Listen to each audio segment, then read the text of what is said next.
modern day con men are all like just criminals. They're not like seen in the same Exactly, kind of, yeah. They're not con artists. They're just Exactly. crooks. Crooks, yeah. Whereas, Like Nixon. exactly. I am Not a crook. I don't know. I mean, he did get impeached, right? He was impeached, wasn't he? No, he stepped down before he Oh, got did he? impeached. Yeah. Yeah. So it was like, technically, no. So, fuck you guys. What a man. Where is Will mine? Trump might get impeached now? Did you see have you seen like there's a page I follow on Reddit called Cool Guides. Do you follow it? No? No. It's like just really like basic drawn diagrams, but that explain like difficult to explain things. But one of them is how the impeachment process works. Uh-huh. But it has to go through so many levels. And Such fucking it has to be like bureaucracy. Yeah, it's ridiculous. it's not just a simple matter of like- impeach. Yeah, it's Let's like, go like- guilty. No, it's right. First of all, let's see if we have a case to impeach him. Yeah. Right? And then, okay, once you know you can impeach him, then you impeach him. Right? Yeah. And then you have a trial. And then the trial says, right, you are now impeached. And then they have to vote on whether or not that means we that means we have to. Yeah, It's like, there's so many votes along the way. Like it's not just a you simple can say matter. he's guilty, and then they can still say, well, that's fine. We'll just keep him as president. Yeah. Anyway, we don't want to lose him. Oh god. Yeah, I don't think even if he does get impeached, I still don't think he's going to get like ousted. I think he's going to be in for another term. No, not a chance. Do you not think? No. I do. I think he'll be there. If he goes for another term, I'm genuinely worried about the human race. I was And worried then whenever he got in the first place. Boris like, Johnson will be fucking prime minister for another. he is going to be prime minister, isn't he? Probably. More than likely, yeah. Yeah. Well, until he fucking. It's just hard to believe. Like, he keeps coming with all these things. Like, he calls black people pickaninnies. He calls women fucking like, sluts, essentially. It's like, how does he not get done with this? Yeah, I know. And everyone's like, no, we'll have him. Did you see the terrorist attack on London Bridge? Yeah, the guy with the knife. Yeah. Did you see the video then of the guy stopping? The guy who stopped him, Unreal. yeah. Jesus. And he just walked away. Some Heroes crazy in shit this. going on. Isn't there? It's mad, like. My God. We have a lot to talk about today, actually. Good. We Good, have- good, good, good, good. A big jam-packed episode 90. Yeah. 210. 90, yeah. One jam-packed episode. I'm just going to write that 90210 thing down. Before I forget about it. How many weeks has it been since we did our last one? 2 weeks? Yeah, it is exactly 2 weeks. 2 weeks. 2 weeks. So from we're the last bi-weekly one. podcast. Yeah, it's about, yeah. So- I will have the audio up today straight away. Oh, fair I'm just going enough. to push for that and then I'll get the video up during the week. Yeah. Yeah. We're bi-weekly. So once every 2 weeks or twice 1 week. Depending on our mood. Twice 1 week and that'll do it for a couple of weeks. Yeah. Excellent. Do you get up to much this week? Have you got much to talk about that way? Or the last 2 weeks? Not really. This table's a bit shaky, isn't it? Don't worry about shaky tables. We rearranged our games room on Saturday as part of the cleanup, and we bought very cheap desks, Chris. Right. And when we tried to like drag Laura's desk across, Oh. see, we were lazy. We didn't take everything off the top of the desk. Well, yeah. I the get it. leg just snapped. Oh, Just dear. came right off, and I was holding, and I was just like, "Oh, we have a small problem here." This leg is just like broken. No way. So we had to like dismantle one of our like little side. Mhm. The desk that came on like it's meant to like be like an L-shaped desk, Mhm. but you can do them like Oh, yeah, you can just do them like straight instead. and Yeah. then have the little side piece Yeah, separate. So we just took the leg off of it and put it onto Laura's desk, and it's sitting there now, pretty wobbly. And then because my desk doesn't have the L piece anymore, because Yeah. it's been removed, it's just like boom, boom, boom, boom, boom. Doesn't have the stability, and I'm just like, we need new desks, Yes, but we no money to buy new desks. I get it. Have you started Christmas shopping? I got Laura's thing for. Okay, good. I seen it a couple weeks ago. And I just I've done nothing. grabbed it. Nothing. I'll be up in Belfast this week though. Will you? Panic buying. Fair enough. It's the first week of December. I It's know, not but it just panic feels buying. so late. You know, this is Cyber Monday. Oh, is it? Yeah, I Yeah. haven't. Did you do anything on Black Not Friday? a thing. good, No okay. interest in it whatsoever. Okay, fantastic. Bit to talk about We there. have to do. See, we normally do Secret Santa, so Mm. Mummy has to do like the draw, and we find out who we get. That's how we do it, and then just get for like Godchild. We get Mummy and Daddy separate. Yeah. And then that's it. Yeah, Just get yeah. one person, and then obviously I'll get Laura or whatever. Yeah. Yeah. Okay, good. It's Good. not gonna break the bank, Chris. I get you. It shouldn't break the bank, you know. That doesn't need to break the bank. It's all about being together, guys. That's it, yeah. I'm really looking forward to Christmas. I can't believe November's gone though. It's November's the quickest month of the year, I think. has to be. Like. I don't know. Because October kind of drags because it's like, oh, Halloween's right at the end. And then November's there. But it's like, oh, but next month, that's it. Countdown's on. See, I would think it's the way about. I'd be like, November's still here. I just want December to be here so we can start the I thought festivities. that was a quick-ass month, that November. That was like... It was pretty quick. Fucking flew. It wasn't that quick for me, though, because we had quite a few things going on at work. Oh, yeah? Slowed it down. I get it. You know, that goes. Hang on a second. Let's do our air filtration system. Okay. Right now.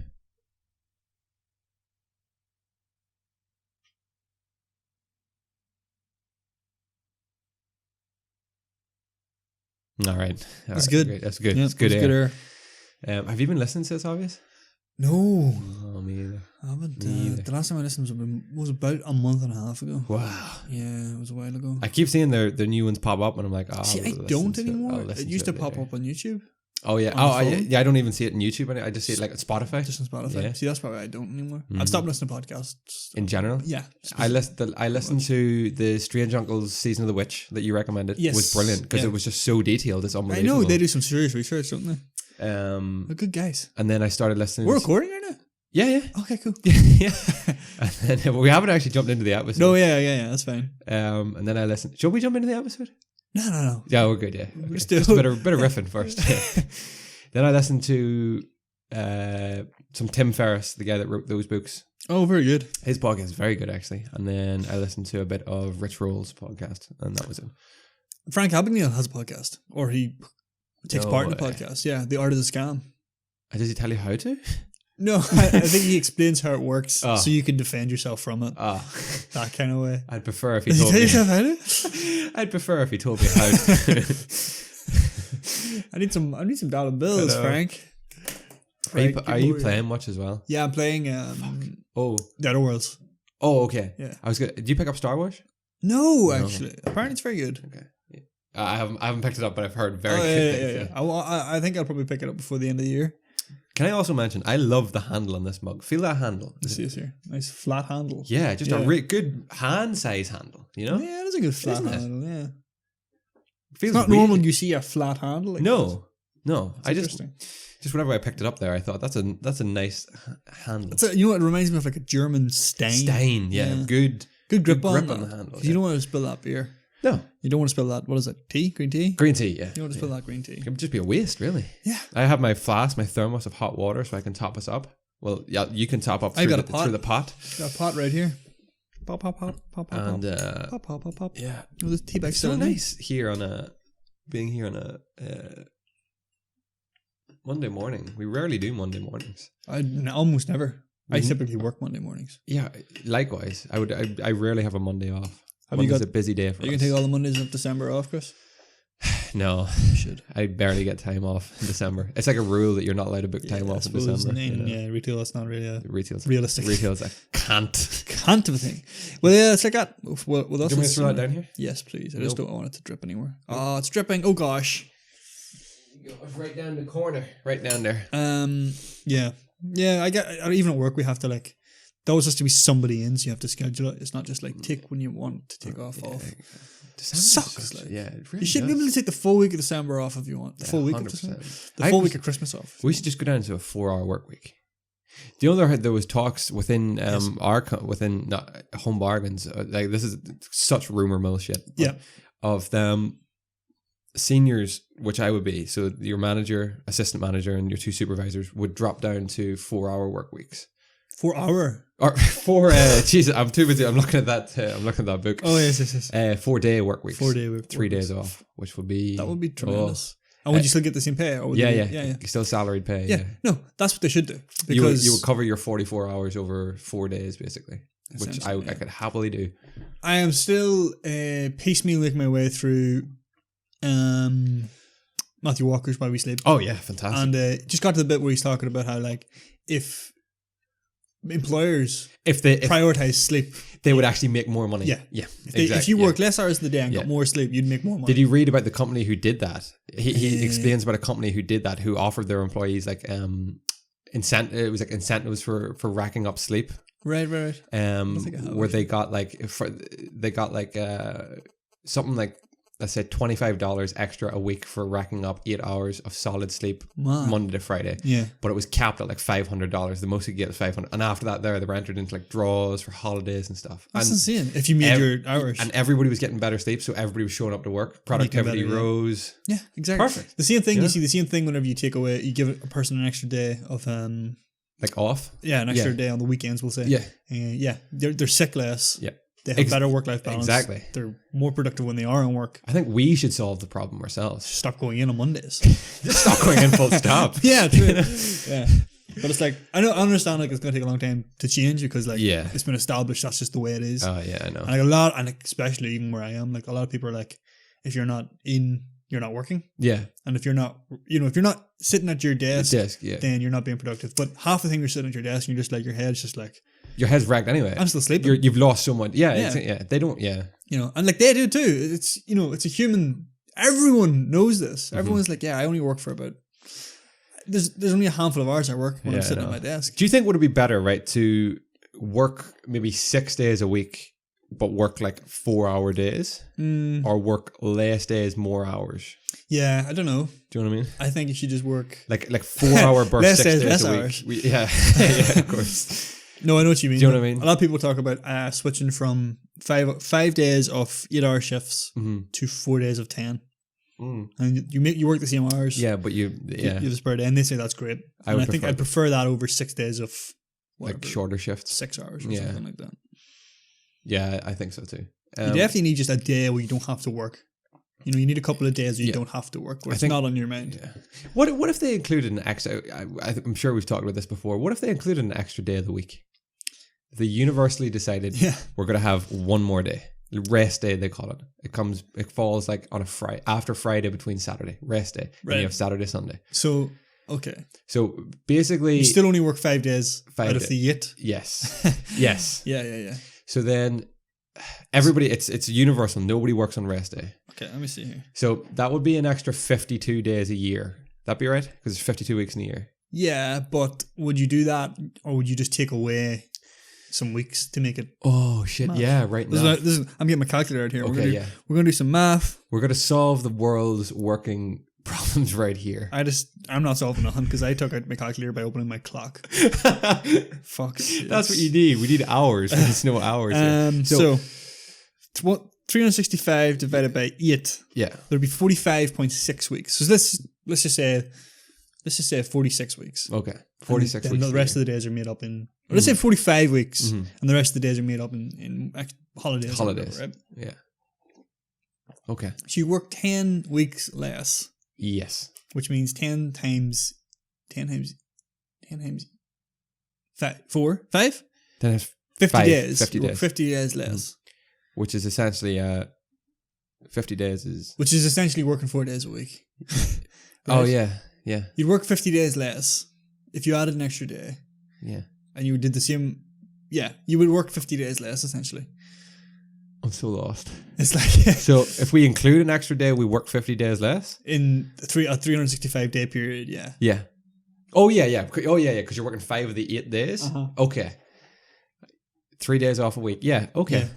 I think the 3 days off a week needs to come back to back as well. Although from like a retail point of view, that can't happen. What do you mean back to back? Like Friday, Saturday, Sunday, everywhere should close, but that doesn't work. Yeah, because everyone needs to do their shopping. People are off. Exactly. So they have to do these things. But just 3 days, it doesn't really matter then. You're getting 3 days off. You might as well, switch back to 4. You should do it, and they should just alternate it. So it's like you work Monday to Thursday, and then next week you work Tuesday to Friday, and then next week. So that's kind of like... I've had this argument with my manager time and time again because he does... Let me go home already. Not this argument, but he persistently puts me down for my days off during the week. We get 2 days off a week, unless you request something more. And he is persistently putting me down on 2 like Tuesday and Friday. Yeah. Like this week I have Monday and Friday off. Like, what the fuck am I going to do? Like, obviously I like the fact we can do this podcast now. Yeah. But I always feel like if I have 2, like as you said earlier downstairs, if we have 2 days off, I feel like I can take one to just relax and take one to get everything done and have a nice productive kind of break. You mean is like you need consecutive days. Yeah, exactly. Yeah. I got you. I don't want this 1 day off and then back in for 4 days, 1 day off. Like last week I was in like, I had just come off like 8 days took a day off, in for a day, took another day off, and then back in for like another 7 days. That's so stupid. That is stupid. That makes no fucking sense. Annoying, you know, yeah. yeah. That is the world of retail. Yeah. I can imagine, because then it's like they would offer that. I don't know how they present that to you, but I know readily they're like, this is really great. You know, it's so flexible. You can take time off. You can take a Monday and a Tuesday if you want. Yeah. Anytime you want, you can take. It's so much more flexible than Saturday, Sunday when everything's closed. Yeah. You know, isn't that great? You go to the bank on a Monday and you're like, yeah, that's great. And then it's like, so you got Monday and Thursday off. Yeah.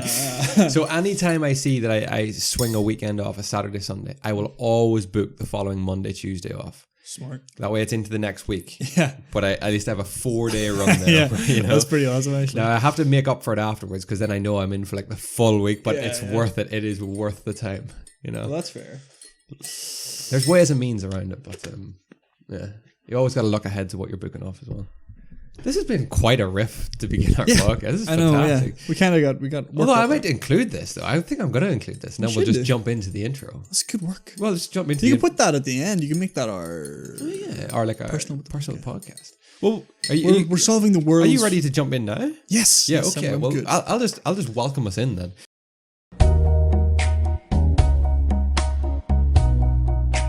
Hello, everybody, and welcome to episode 90 of the Empty Promise podcast. My name is Chris, and this morning, as you may have guessed already, I'm joined by my best friend in the whole wide world, Mr. James C. Downey. Hello.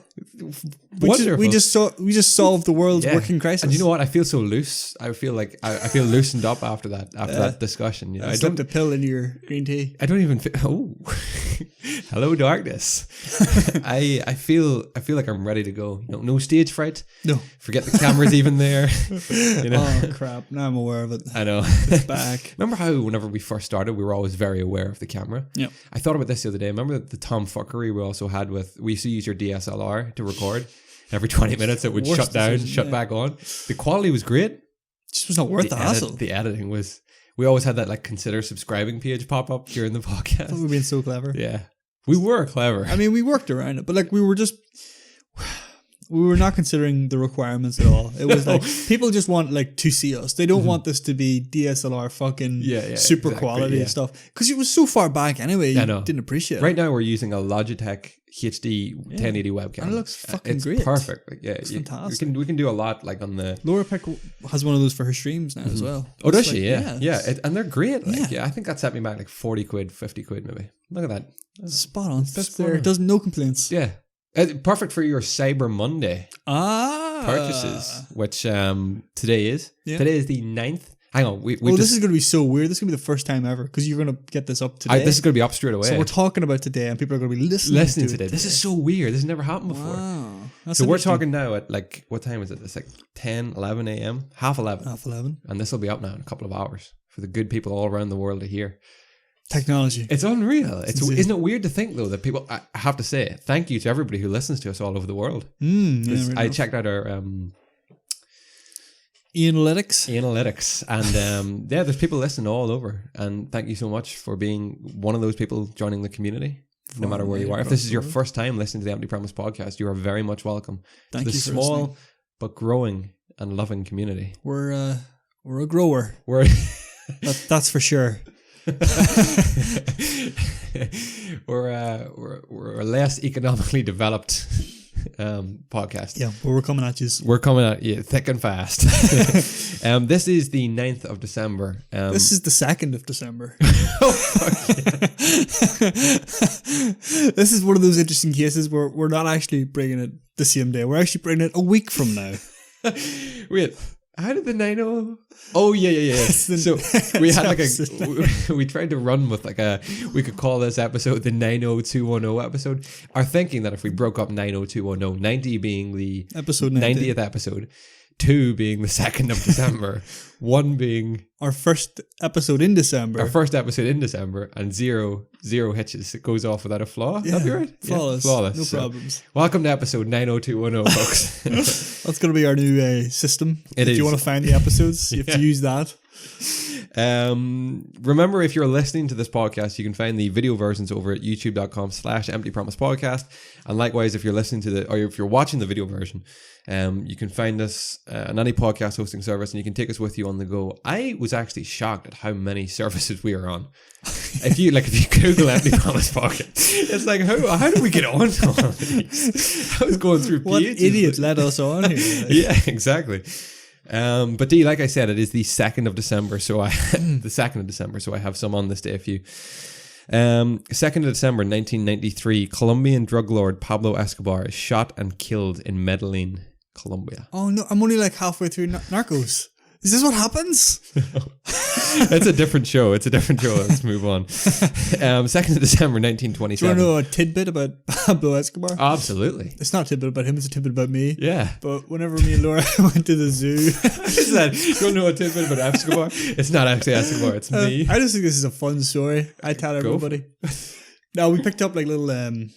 this little like plush a tiger and a lion. Picked one up in Dublin, one up in Belfast. The ones you have in your car? Yeah. No. We called one Pablo and the other Escobar. That's fantastic. I just thought that was fun. That's a good tip. Yeah, it's good to know. Right? There you go. Now you know something. And we got else. Philip the penguin. Philip the penguin. Clever. Because just to keep the theme going. Yeah, I get it. Oh, what are the other two animals? Lions, you said? Yeah. Both lions? Lion and a tiger. And a bear? Oh my. Okay. Maybe. Thank you for that tidbit. Do I need to get a bear? I think so. Okay. Lions and tigers and bears. Oh my.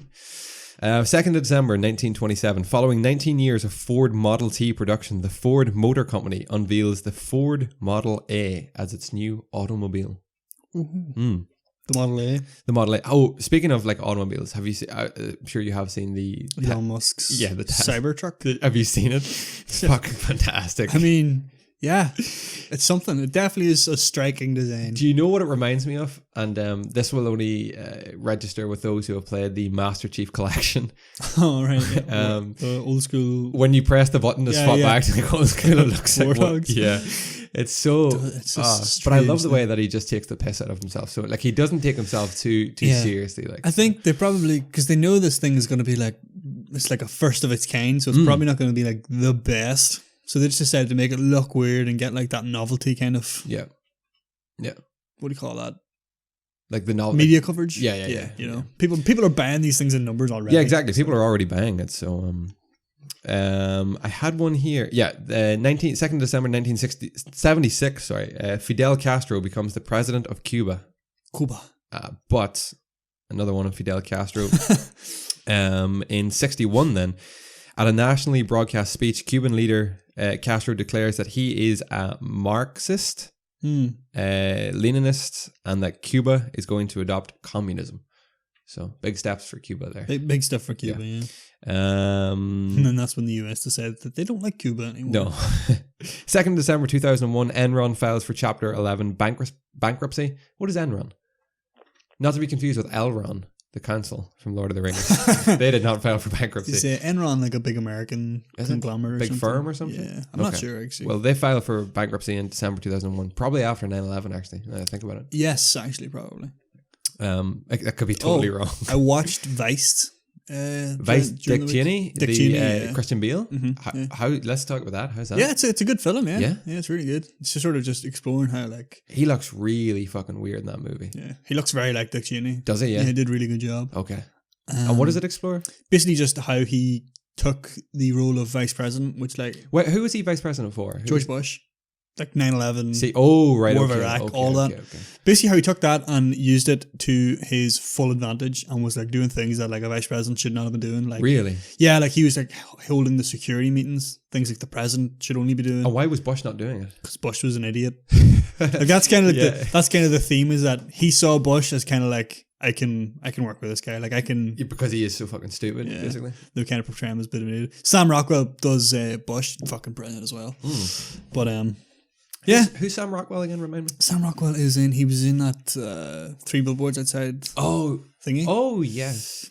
I'd say that's a phenomenal movie. Yeah. He's loads of good films, Sam Rockwell. But anyway, yeah, it's very good. It is very excellent. good. Okay, thank you for that. It kind of makes you like. It's weird. I thought it was just going to take the piss out of him the whole time, but you kind of empathize with the dude as well. Okay, but not a whole pile because he did a lot of. Whereabouts do you watch that on? Dodgy shit. Well, Amazon Prime. Okay. Amazon Prime. Okay. 2nd of December 1939, New York City's LaGuardia Airport opens. LaGuardia Airport. We'll hear a lot about that in our main topic. Oh yes, we'll hear some about that in our main topic. We will, yeah. And finally, 1982, at the University of Utah, Barney Clark becomes the first person to receive a permanent artificial heart. Wow. There you go. That's 82. I didn't even think they were doing that back in 82. I mean, technically, he didn't have to live very long to get a permanent artificial heart. Yeah. I mean, he died 2 minutes later. Did he? Yeah. It was no, but if he did, if he did, yeah, it was still permanent for that duration. Oh, true. Yeah, that's very true. That's very true. I'm not sure. I'm not so sure if we should be so excited about this piece of news. No. That's my on this day for this week. That was good. Yeah, that was good. Had a lot of big leaders in there. It did, yeah, it did. And speaking, no, we'll not speak of that yet. I'll talk about that later. I have some news for this week. That's good. You want me to jump into some news? Please. I'll read you some news. Some of this might be a little dated, maybe like just by like a week or so, but like a month or two. Let me see. Let me find this. The Lord Mayor of Belfast has apologised after he was sanctioned by police for indecent behaviour. Do you hear about this one? Yep. Okay. I did. I'll do a quick read out of this one. John Finucane was spoke to by officers following a late night incident in the city centre. He urinated in the street after being, quote, caught short after attending a social function. He was issued with a community resolution notice, a means of dealing with less serious offences, which avoids a formal prosecution. Good old public urination. I know, yeah. It's like, I don't know. Yeah. I don't feel too bad for him, but like at the same time, when you're like an elected you're Lord, official, yeah, exactly. Like why? Like you can find other ways. Exactly. Like it's Belfast. Sure, there's somewhere he can go to pee. Really? I mean, you find plenty of places out of the way. Plenty of places you shouldn't pee. Yeah. I mean, yeah. He's actually running where we live for the elections coming up. Oh, really? Yeah, John Finucane. So it's like, I don't know. Yeah, you got to vote for him? I can't. Oh, because I'm still registered back here. Oh, yeah, right now. Yeah. Okay. But I probably would have, because the only other person on is what do you call him? DUP fella. I have no idea. What's his name? I do not keep up. He's the one with the face that just looks like he's been dead for about 10 years. Most of them. It's just like okay. Dodds, Nigel Dodds. That's Nigel what it is. Dodds. Okay. Anyway, but this is a great piece of news. I love this piece of news. I think this is fantastic. Okay, so Netflix is to reopen a famed Paris theater in Manhattan. Did you hear about this? Yeah. While Manhattan's last single-screen movie theater shut its doors at the end of August, the lights will be back on part of the time at the Paris theater, thanks to its new owner, Netflix. The streaming media giant announced on Monday it had started a new lease on the 71-year-old venue to use it for Netflix original movie debuts, special events, and other screenings. The exact terms of the lease were not disclosed. I think that's class. It's a smart move, I think. Yep. Isn't it? Because Netflix get all kinds of grief from like the film industry about like you're killing it because all your films are out on the internet straight away. Streamed, yeah. How are we going to make money? On like you're killing theaters and all this your stuff. And it's like to an extent that's true, because like a lot of people will just watch it conveniently. Yeah, 100%. But those are the same people who were like not really going to go to the cinema anyway, I think. And besides, it lets you see like some films like that Netflix do, like I think will benefit from being on the big screen. Oh yeah, 100%. I watched one during the week that I think definitely could have benefited. What were you watching? The Irishman. The Irishman, yeah, exactly. Have you watched it yet? No. Okay. And that would be a perfect example, actually. I think it's in cinemas though as well. See, they probably did do that because they wanted. Well, I know Craigavon Omniplex had it. They probably have done that then, yeah. But, and it's good PR stunt as well, because they're like, oh, we're not killing these little cinemas. Yeah, no, we're actually helping you. Yeah, we're good guys. Yeah. Subscribe. I have a piece of news here, and it's not freaking loading, but it's about the solo free climber who died. Did you hear about this? Yeah, I did actually. Poor dude. They were abseiling down. Yeah, so well-renowned free climber. Do you have his name? I forget his name. That's the only thing I fucking can't remember. I can't get it here. The post is not freaking loading. No, I do not have it. He was descending.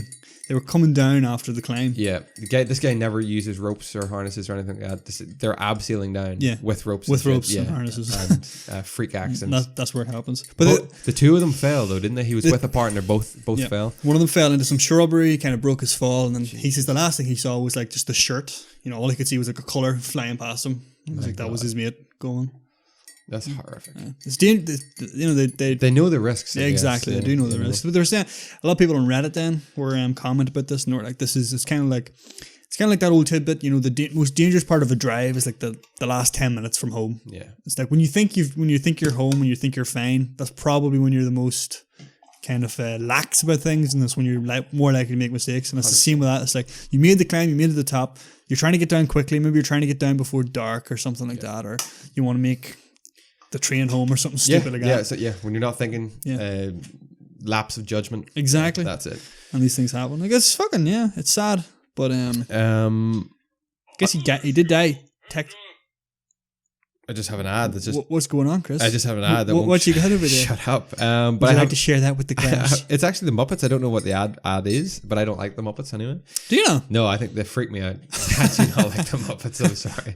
There's some talk about the Muppets hosting the Oscars next year. Oh, Jesus Christ. I think that would be pretty cool. How would that work? I mean... Because clearly, like, they have to be voiced by someone. Like, are they... This is going to sound so fucking stupid. Are they like ventriloquists? No, they're from below. So someone will have to be behind them. Yeah, so they'll always have to be behind something. They'll have to develop a set or something. So they can't just be like at like the... They'll just be at the podium. Just pop up from the podium. And there'll be a dude. You know there's a dude underneath that. It's like... that could be good, though. I think it could be good, I mean, why not? Oh, no, yeah. Yeah, I was thinking... Why did I think? It was Seth MacFarlane hosted the Oscars, didn't he? No one hosted the Oscars last year. But he did do it before, didn't he? Must have done it the last time, yeah. Yeah. They got rid of a host last year. Why? It was going to be... Too much controversy? No, it was going to be... What do you call him? Oh, what the fuck do you call him? Who are we talking about here? Kevin Hart. It was going to be Kevin Hart, I think. Oh. And then there's some shit came up about tweets he made years ago. Oh, and they were like, you can't hold the yeah. Oscars now because you fucking upset some people in the past. That's right, yeah. And I was like, yeah. Ricky Gervais hosts the Oscars. He hosts the other thing. The Emmys. Yeah. He's doing it again this year. Is he? Yeah. I like Ricky Gervais. Oh, so do I. I think he's funny. Anyway, Netflix's The Witcher series has been described in early reviews as quote unquote epic. Well, that's good. Did you hear about this? That's good. I'm glad. Netflix's answer to Game of Thrones' upcoming fantasy series, The Witcher, has received a first flurry of reactions ahead of its release next month. Starring Man of Steel's Henry Cavill as the medieval monster assassin Geralt of Rivia, the show is based on Polish writer Andrzej Sapkowski's 6-strong book series, which also inspired the phenomenally successful gaming franchise of the same name. With Thrones now complete and committed to TV history, the pressure is on to produce the next best thing.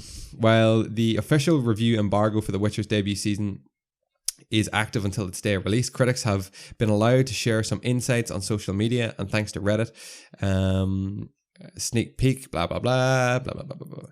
As far as we can tell, fans won't be too disappointed come December 20th, as one user wrote, plowed through the initial screeners for Netflix's The Witcher, and I've got to say, I'm quite loving it. I'm quite loving it. That's a strange thing to say. Yeah. Well cast, smartly structured, nicely paced, good solid pulp fantasy nonsense.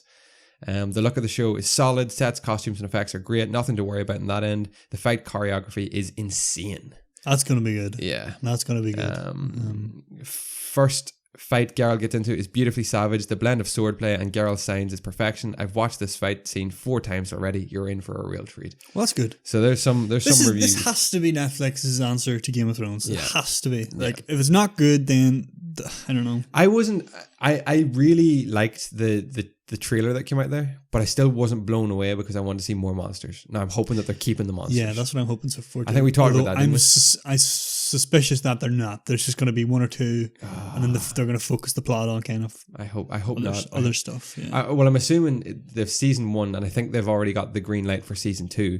So hopefully, I think so too. Yeah. Hopefully they just plow all the money that they make back into like the CGI and come up with some fucking stellar monsters. What do you call it?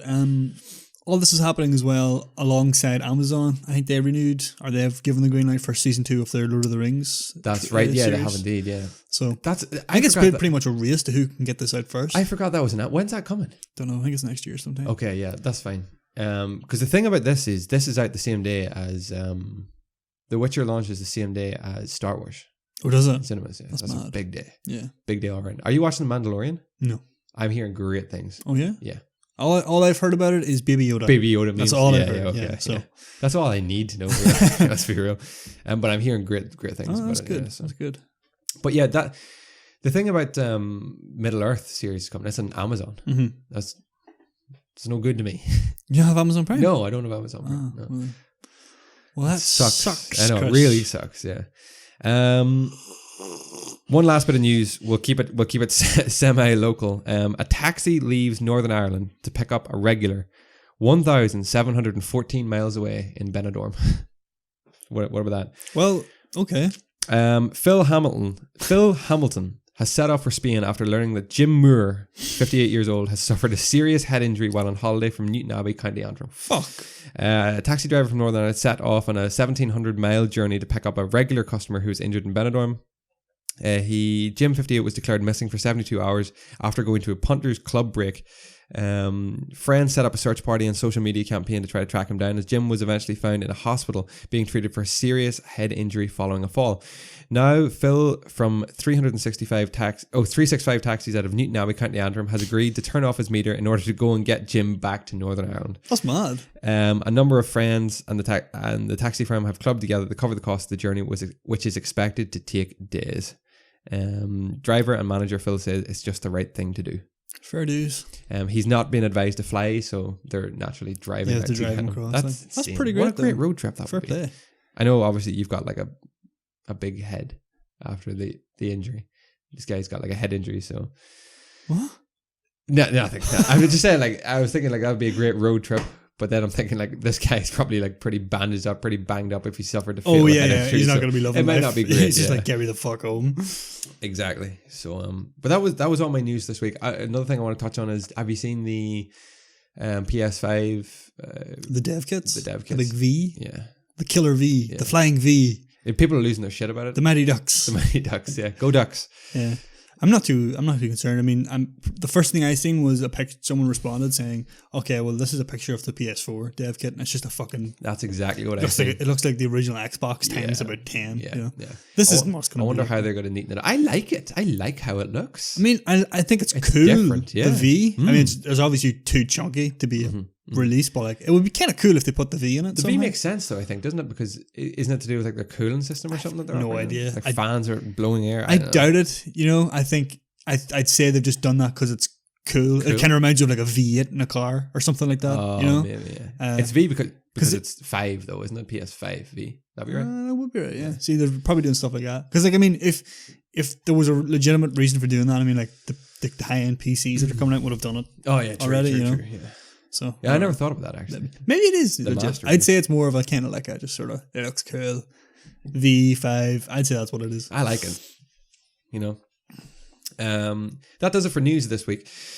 Before we move on to the main topic, remember that you can find us over at any podcast hosting service. To listen to the audio version of the podcast, just search for Empty Promise Podcast, or you can take us with you to bed on your laptop if you wish to watch us the video. Just head to youtube.com/Empty Promise Podcast. You'll find us there, and if you wish to get in contact with us with questions, queries, comments, whatever, you can email us at emptypromisepodcast@gmail.com. There you go. Or you can get in touch with us through Facebook, Twitter, Instagram. Just search for the handle Empty Promise Podcast.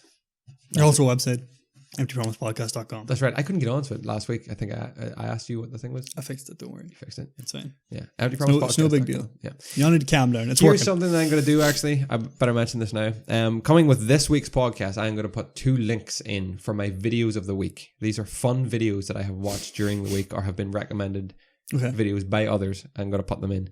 Do you want me to tell you what they are? Or do you want me to leave it a secret? Yeah, give us a tease. Okay, well, the first one is I watched. This is an incredible video. It's a professional artist colors a children's coloring book. It's like Captain America. It's a Marvel coloring book, and he takes like it just looks like basic markers. Holy shit! I thought, okay, this is going to be quite good. This is something else. This is like, oh my god, it's so wonderfully like just pleasing to watch, you know, as he's just like he's shading all this in and he's going back over, and then he talks over the whole video telling you what he's doing and where he's in. It's a fantastic Is he an video. Australian dude? No, He might be actually, yeah. I know that dude. He does a lot of He good might videos. Jezza, I think his name was. I will add that video. My other video for this week is a video that was sent to me by a work colleague. It is to do with a bear who served in World War II for the Polish. Wow. And he has received numerous accolades and medals and things like that. And I will link that as well. But 2 fantastic videos. That's I think good. That's a podcast everybody should watch there. this week. They will be in the description of the video version. And I'll probably try to get them onto the website. Yeah. As videos of the week. Yeah. Okay, perfect. That's excellent. That's what we're going to do then. I like that. Yeah, good. I like that idea. Yeah, good. Something nice for you to watch, you know? Something to think recommended. about. So that way, whenever you're watching and your friends be like, how'd you find this video? You tell them. You tell them. The Empty Promise Boys. Podcast. Yeah. They sent me on the right way. Empty Promise Boys. I actually had a thought the other day as well. It's like, good. For being, I had a thought, it's not normal, but being the Empty Promise Podcast, we should really celebrate empty promises more. Yeah. And New Year's is coming up. Yeah. Right. And I was like, New Year's resolutions are essentially the Empty Promise holiday. Yeah. Right? It's like thousands of people are making all these promises they have no intention of keeping, but they'll say it and they'll say it publicly, they'll put it on Facebook, they'll put it on Twitter. Oh, yeah. They'll tell all their friends. And they'll try it for a month and then they'll stop, probably. And a lot of people, some people won't, some people will do it. And I think we should celebrate that. Okay, yeah. I think we should do something for that. Okay, yeah. So have you got anything in mind? Or not really. The only thing I had in mind was attempting to do some of the more popular New Year's things. That could be good actually. And then inevitably bailing out after a couple of weeks. How what are some of the most common ones you can think of? So like they're what you'd imagine. Go to the gym. Yeah. Get better, in better shape. Yeah. Lose weight, eat better. The doctor said I'm too good a shape. Too good a shape. One of the more popular ones, and it's hilarious because it's one of those things. If you want to achieve something, you set realistic goals, right? You know what I mean? And one of them, I think number 5 on the list, is to explore the world. It's just travel the world. It's not travel Europe. It's not travel France. It's the world. It's like, man, you got a busy year ahead. Yeah, I know. You're right enough. Quit smoking. Yeah. None of us do. Maybe we should start. I was thinking exactly. It's just a simple matter of start smoking. Done. Yeah, perfect. Quit drinking or cut back. Maybe we could drink more. Absolutely, that's a fantastic idea. Yeah, we should celebrate that as right because we are the home of the Empty Promise, but we never. We used to have a lot of empty promises. Yeah, that used to be our thing, the home of the Empty Promise. Exactly. Now we're just the Empty Promise podcast. Really, the only empty promise we commit to now is saying that we'll have a podcast up next week. Yeah, we know it's going to be bi-weekly. Yeah, it's the week after that. If we get one, every week, we could. I sent you a thing. I sent you, a listener sent us a message with that. I sent you that. Can we not just get one a week done? Yeah. We probably could. Yeah, we could. We could. We're not. We haven't been doing that. I think that will be a New Year's resolution for this podcast. All right, if enough. It's not going to be one or a podcast every single week, it'll be a podcast and then a smaller video the second week. Something every week. Yeah, something. Gotcha. Yeah, something. Definitely. Just something, man. Just the two of us. This is ridiculous. I know. Yeah, we could cheap out in a big time. We could take the podcast, post that. And in the following week, here's a breakdown of the podcast from last week. We just release the podcast in 10-minute intervals throughout the week. Monday, we'll just call it Best Bits. Yeah. Best Bits Season 1. Brilliant. That's perfect, yeah. We should definitely celebrate that. And I want to do our stand-up episode. I think that coming up to Christmas. Yeah, everyone should have some jokes, Okay, that's good. Okay, excellent. It's time for our main topic this week. And that is came courtesy of James D. Downey. Come up with a fantastic idea of looking at this generation's, well, not this generation's, but the decades maybe most prominent, prevalent con artists. Yeah. Okay. Just the biggest and the best, and the most infamous, and the biggest one that I can think of, and it always comes to the top of my mind is Frank W. Abignale. Yeah, which I never thought of when you said con man until you said it through message. I was like, oh, that's a wonderful one. Obviously, you probably don't know who he is. Mm-hmm. If you've ever heard of the film Catch Me If You Can. Which is by far one of my favourite movies as well. Leonardo DiCaprio, Tom Hanks. Tim Hanks, everybody. It's the Money Pot. Christopher Walken. It's a fantastic movie. Yeah. It is a brilliant film. Yeah. And it's all about this guy's life, Frank William Abignale Jr. Junior. And it really is an extraordinary story. Now, I'd seen the film a couple of times, but I have only recently heard that he wrote a book, which is what the film is actually based on. And I picked it up and I decided to have a read over it, just in anticipation of this podcast. The film doesn't cover half the shit. Yeah. Genuinely doesn't. Like, I mean, it covers all the big ticket items. Yeah. But like some of the shit he was pulling, and some of just the sheer audacity of some of the things he did. I'm looking so forward to hearing, because you said you made a lot of notes in this. I have 4 pages of stuff here that I'm going to run through. The film is also a Spielberg movie. You know it's going to be. It's a great film. The book is like, it's easy reading. It's just sort of an account of all his biggest things that he did. It's written in like a kind of conversational tone. He's just like, one time I was down in Memphis and I was doing this, and you're like, no problem. You read through it like you're talking to somebody. Yeah. I guess I'll just go with my notes here and I'll lead you through the story of Mr. Abagnale, because it's so fucked up. Please do. So without further ado, ladies and gentlemen, this is the Empty Promise podcast, episode 90, Frank William Abignale Jr. This is the true story of a real fake. That's as we call the book. That's unbelievable. That's not me, that's him, but I'm going to take it. Is that the name of the book? It's called Catch Me If You Can, like subheading. The true story of a real fake. Fantastic. I'm going to pour myself another cup while you get stuck in here. Okay, awesome. Okay, yeah. So, everyone settle down, sit back. Yeah. This is going to be just a fun story of just sheer mania, just craziness. This is the story of possibly the most infamous con man to ever roam the United States. A man so brashly confident he was able to impersonate a Pan-American pilot, a doctor, a lawyer, and even at times an FBI agent. He bounced across America and Europe and Asia and basically the entire world, cashing fraudulent checks and racking up a bill into the millions. Yeah? Yeah. Now, he operated in the 1960s. Mm-hmm. So today's money, like you're talking hundreds of millions. Yeah, like millions and millions. Crazy amount of money. Oh, and he did all of this before his 21st birthday. Jesus Christ. So this is not, I talk about a man, but really we're dealing with, in American terms, a kid. A kid. We're talking about a guy who wasn't legally allowed to drink. Doing all of this. Jesus Christ. That's a lot to take in. Doctor, pilot, lawyer, agent, impersonations, making money, cashing checks, fraudulent checks. I'll explain how he operated and how he actually got money off of people as we go through this. He was known as the Skyway Man to the authorities who chased him. Okay. Called himself Frank Williams to those that he duped, and his story would later be written into a book and portrayed on film by none other than Leonardo DiCaprio. Perfect choice. This is the crazy story of Frank William Abignale Jr. Abignale was born in New York in 1948. He grew up in the Bronx with his parents and siblings. At the age of 12, his parents separated and he lived with his father during this time. Mm-hmm. And his other siblings lived with his mother. Okay. So it was kind of like a bit of a split in the family, but it was like not... He had other siblings? Yeah, he had other siblings. Yeah, in the movie, he's portrayed as an only child. Yeah. But he had 2 brothers and a sister. Okay. But he always felt close to his father. He was junior, he was named after his father, and he kind of had this link to his dad more so than his mum, and he kind of felt his responsibility to stay with his dad after the separation, because his dad was pretty like broken up about the separation. Yeah. He didn't really see it coming, and he was constantly trying to win his wife back throughout this time. The father was? The father was, yeah. It was while living with his father that his escapades into criminality began. He describes himself as looking much older than his age at this time.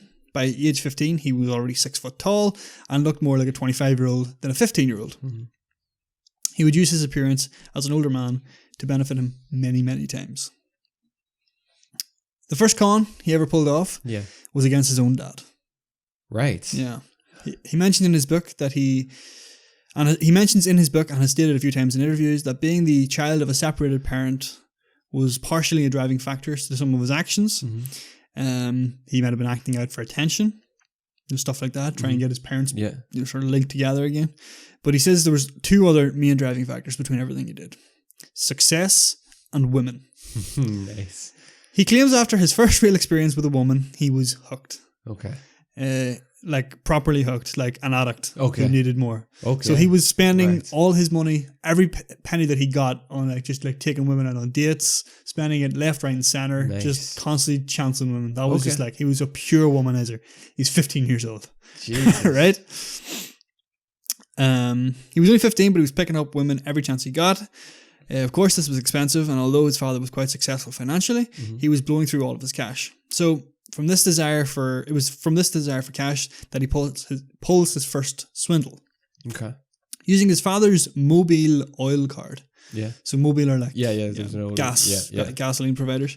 It's basically a card that you use to buy petrol, car supplies, shit like that. He manages to run up a bill of $3.5 grand, which in today's money is $27,000. Christ. Instead of using the card to fix up his car or buy gas, he was going to the mobile stations in town and buying everything the card could be charged for. Tires, spare parts, oil.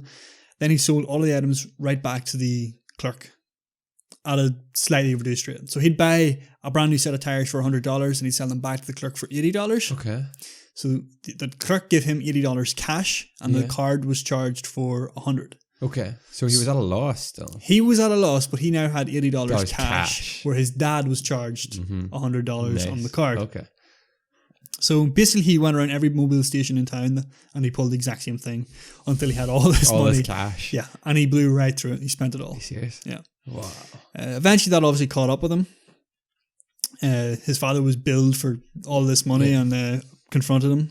He was shocked, but he was not overly upset, and he even paid the bill. So Frank paid the bill. Yeah, Frank got off the hook. Were they well off? Were they a well off? His dad was, well off. Pretty well off. Like high roller kind of dude. Like he was like involved in politics, involved in the arts, kind of that one of those high flyers in New York City. His father didn't really mind. He had money after all, but his mother was not best pleased and insisted Frank was sent to a private school away from the city and crucially away from his father. So she didn't want him living with his dad. Over the next year, fortunes changed dramatically for Frank Sr. He lost his business. He lost his nest egg and ended up working at a post office. So this is in the 2 years that Frank was away. In the months that Frank was away in private school, he lost pretty much all of his wealth. Yeah. Wow. This had a particular impact on young Frank. Whenever he returned from private school, he was shocked by the change. He had always known his father to be successful, to be a high roller, a man people respected, a man young Frank respected. The loss of the success stung the young man greater than he anticipated, and it was one of his motivations for eventually fleeing his home. Right. So he fled his home. He left his home. He didn't like living now in this sort of... He was used to the high kind of life? Okay. In the book, he kind of describes it like he's not being spoiled. He was just like, he wanted to be successful.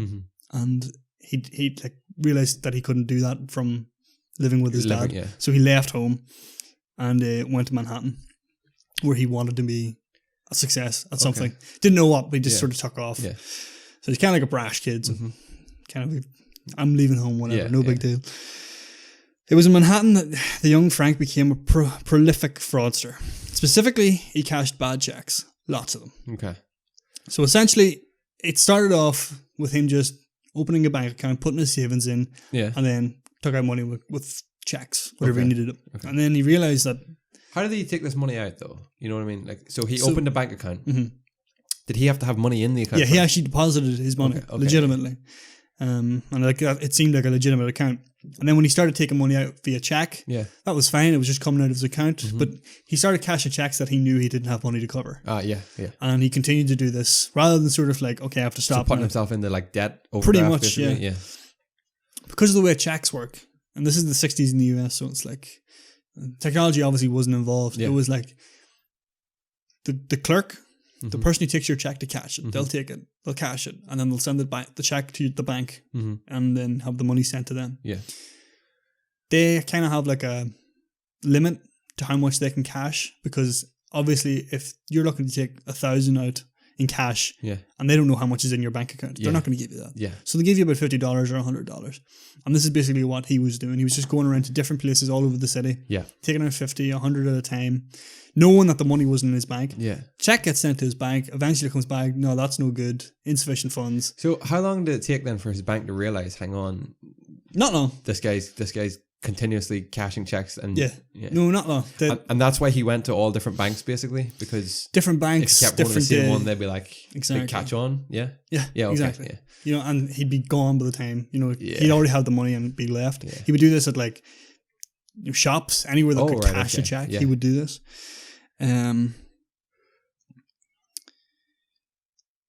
Sorry.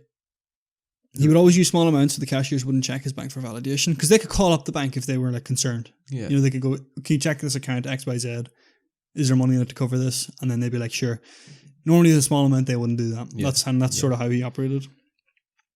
The next natural step for him then was to start opening more bank accounts. Okay. So now he started going to different banks in New York, opening bank accounts, putting a little bit of money in legitimately, getting his checkbook, and then just cashing the whole thing. Nice. Taking all the money that he could. He even dabbled in a bit of counterfeiting, so he started printing his own checks. His own checks so that he could just cash off. They weren't great, but he kind of just used the old confidence trick. Yeah. Sort of, look at me, don't look at the check, cash the check, and he walks away. Convincing cashiers to cash them whenever they noticed something unusual. As he grew in bravery, he began to take more risks. At one bank, and this is crazy, at one bank he walked in, you know, there's like, if back in the old days you want to deposit some money, you fill out a slip saying, deposit XYZ, hand it to the cashier, and they do it. He took those slips, took them home, used magnetic printer to print his account number onto the slip? Yeah, onto the slip, into the little box. Because he noticed that people generally don't fill it in. Because back then, most people just put their name and address and let the bank work out where the money goes. So he was putting his account number. So people will be putting their money into his account. Exactly. Oh, shit. So he filled out these slips, just sat them into the office. Back into the... And he took something like 60,000, I think. What? Yeah, for people just depositing their money into his bank account. The thing he did there is he realized that the first thing that a check or a deposit slip does is run through a computer that checks for the code. And if it doesn't get through the computer, then the clerk takes it and files it manually. So even though it said different name and different address, the computer just said, put that money into that account. Yeah. That's brilliant. Excuse me. 60,000. 60, something like 60,000. I don't actually have the exact number. Cashing bad checks seemed to be a lucrative business to Frank, but he still dreamed of success. But if it meant becoming a successful criminal, he didn't mind that one bit. All right. So success was success as far as he was concerned. But to become truly successful as a criminal, he would have to take bigger chances. He would have to take more money. He would have to... What he was doing was small time. Yeah. $50 at a time. Bits here, bits there. The only problem with his system was cashing personal checks. He could only take so much money without arousing suspicion. And there were only so many banks in New York that he could open and could claim from. Yeah. It was around this time that he noticed the admiration and awe that airline pilots received from the general public and, importantly, the bank tellers. It was a big job back then. Like, it was because, you know, commercial air travel had only really just took off. Oh, at this point, right? Nice. So you see like a pilot walking in with the full uniform, with the emblems, the badges. It was like, that's a really respected profession. That's like a doctor. Yeah. That's like a top tier society. Yeah. He's seen this, and he's seen the way people looked at them, and he's seen the way that people basically just sort of fell over for them, you know? And he was like, he got an idea. He got an idea which would have then elevate him from being a small-time, petty fraud criminal to become one of the most notorious con artists in history. Jesus. He was not timid in pursuing his plan. He made a call directly to Pan Am Airlines and began about making himself into a pilot. Like, how do you just call Pan Am and just make yourself into a pilot? Like, this is what he did, Chris. He rang up the central office in New York and said, "Hello, I am a Pan Am pilot who flies out of San Francisco. I've lost my uniform. I left with the dry cleaners, but they've totally lost it. I have a flight tonight and I need a replacement ASAP." They were like, "No problem at all. This is where you need to go. Give them the address of a tailor's in New York where you can get a replacement uniform." So he just walks in to this place. The kid's 16. 16 years of age, right? This is insane. He walks into the tailor's in New York. Yeah. Walked into the store and he gave his name. Sorry, this is important. He gave his name on the phone to the desk at Pan Am as Frank Williams. So kind of took his first name and his middle name into Frank Williams. And the girl said, "That's no problem. We'll tell them you're coming. You can just walk in and they'll sort you out." So that's what he does. He walks in and they go, "You Frank Williams? Yeah.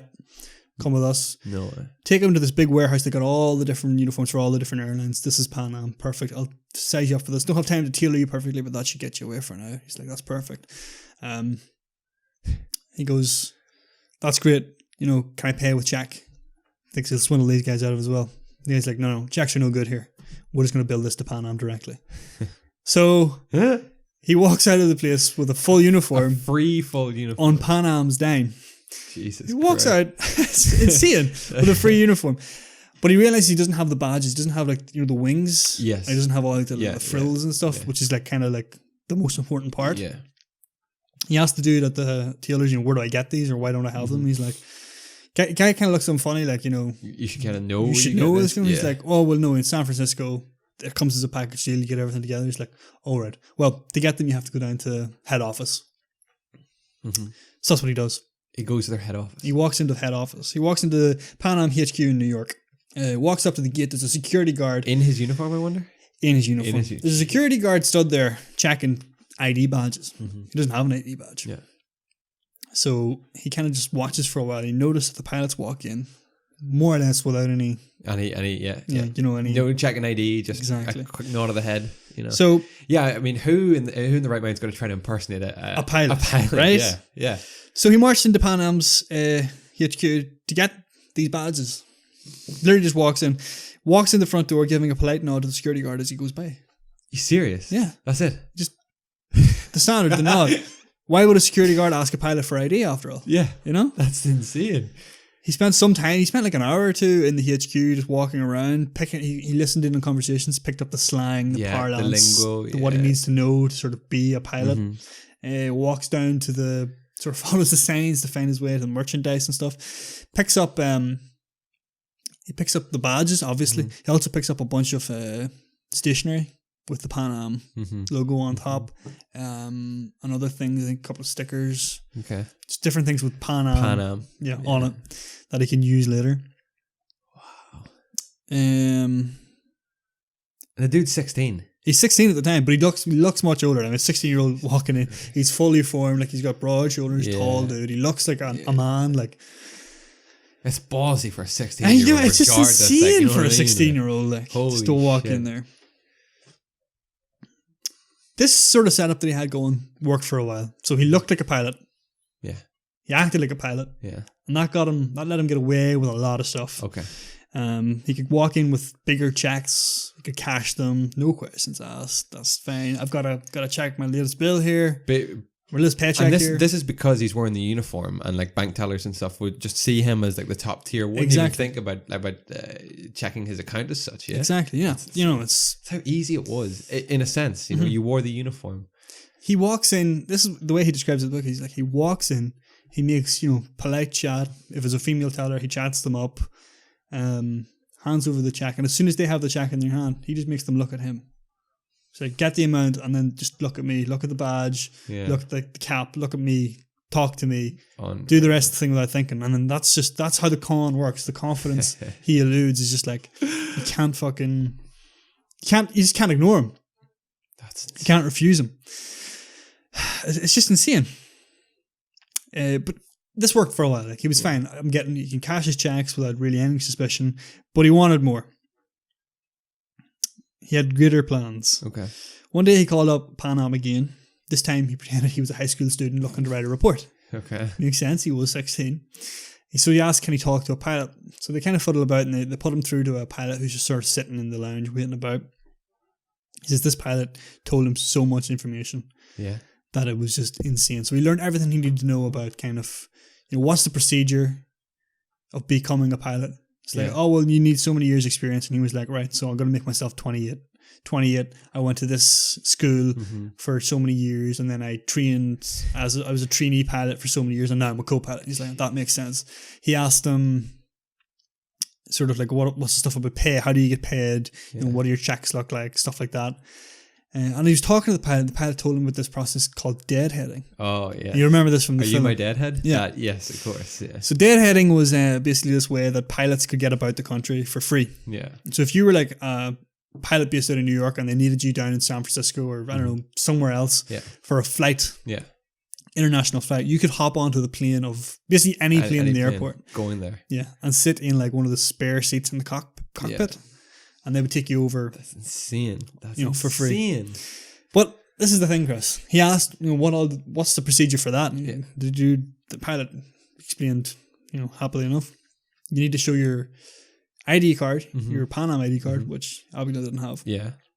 Your pilot's license, which Abagnale didn't have. And you'll sign a pink slip and put in your employee ID number. Okay. Which he didn't have. Which he didn't have. Oh yeah, by the way, he just made up completely random numbers when he had to fill out the form for the uniform. It's just 1, 2, 3, 4, 5 or something like that. No way. Just the first 6 numbers that came into his head. But he knew, once he knew all this, then that's when the idea started to formulate in his head. Shit, he's got balls. So he got to work. He forged himself a Pan Am identification card. He'd seen a couple of them as he was walking, right? Yeah. So he knew what he needed. He just went down to a photocopy shop and asked him to do it up for him. He laminated it himself, put it in a little pin, that was fine. He doctored a pilot's license. This is brilliant, the way he did this. He went to like an aviation sort of like a souvenir shop, right, kind of thing. And they offered this service where they would print your pilot's license in like a nice big like plaque. Yeah. And he was like, okay, and this is like a perfect replica of my actual pilot's license. Like, yeah, he's like, okay, cool. Give him all the details. Mm-hmm. They made him this lovely plaque. He rented one of these like weird cameras, took a picture of the plaque, and then just took it to a photocopier. Just made a smaller printed it out black and white. No way. So it looked more or less identical. Because at that time, all the pilot's license was a black and white card. Didn't have a picture, just had your information. Yeah. What planes you were allowed to fly, Jeez. your name and all that other stuff. He says he put himself down to fly something like BC 52s and 707s. Jesus Christ. That's just insane, right? Yeah. But that's how easy it was.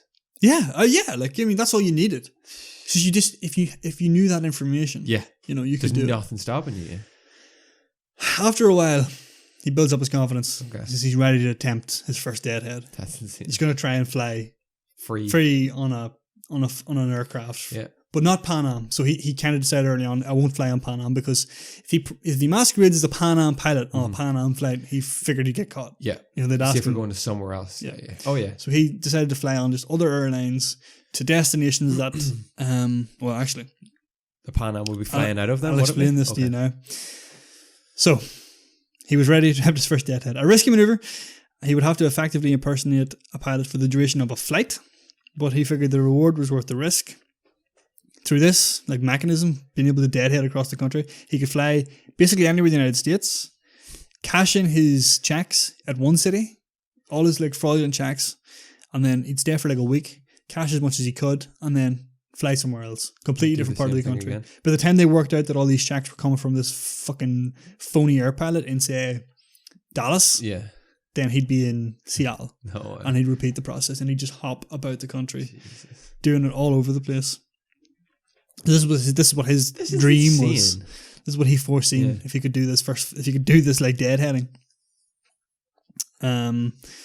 He enacted his plan with his first deadhead flight to Dallas. It was actually funny.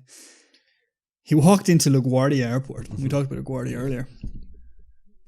To sort of test the waters. Yep. And he walked about, sort of listening to people, chatting with people. Sat down, having a coffee, and another co-pilot from a different airline sat down beside him, sort of chatted away. He's like, so what are you doing here anyway? He's like, oh, I'm just waiting for I have a flight in a couple of hours. He's like, oh, all right. But why LaGuardia? Yeah. And he's like, why not? Yeah. So LaGuardia, Pan Am don't fly out of LaGuardia. Oh. He's like, no way. Yeah, no, I'm just came in and I'm flying over to JFK in a while, or I'm getting the chopper over to JFK. No way. Just made up whatever shit he needed. Yeah. The dude looked at him funny and then he got up and just, oh no, sorry. Dude asked him, what equipment you on? And meaning planes? Abagnale just went, what equipment am I on? said the first thing that came to his head was General Electric.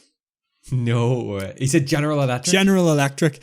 Dude just looks at him and she's like, "What?" Abigail gets the fuck up and just bails. No, says the guy shouted something at him. He just walked right out of there. As he was leaving, he seen an air stewardess with a bunch of bags getting onto like one of the like little shuttles. He says, "Oh, let me help you with your bags." Makes a bit of casual conversation. And just as she's hopping on the thing, he says, "Oh yeah, what equipment are you on?" Just ask her. And she's like, "Oh, we're on 707s. Excellent plane." Abigail has his answer. That's what what's your equipment means.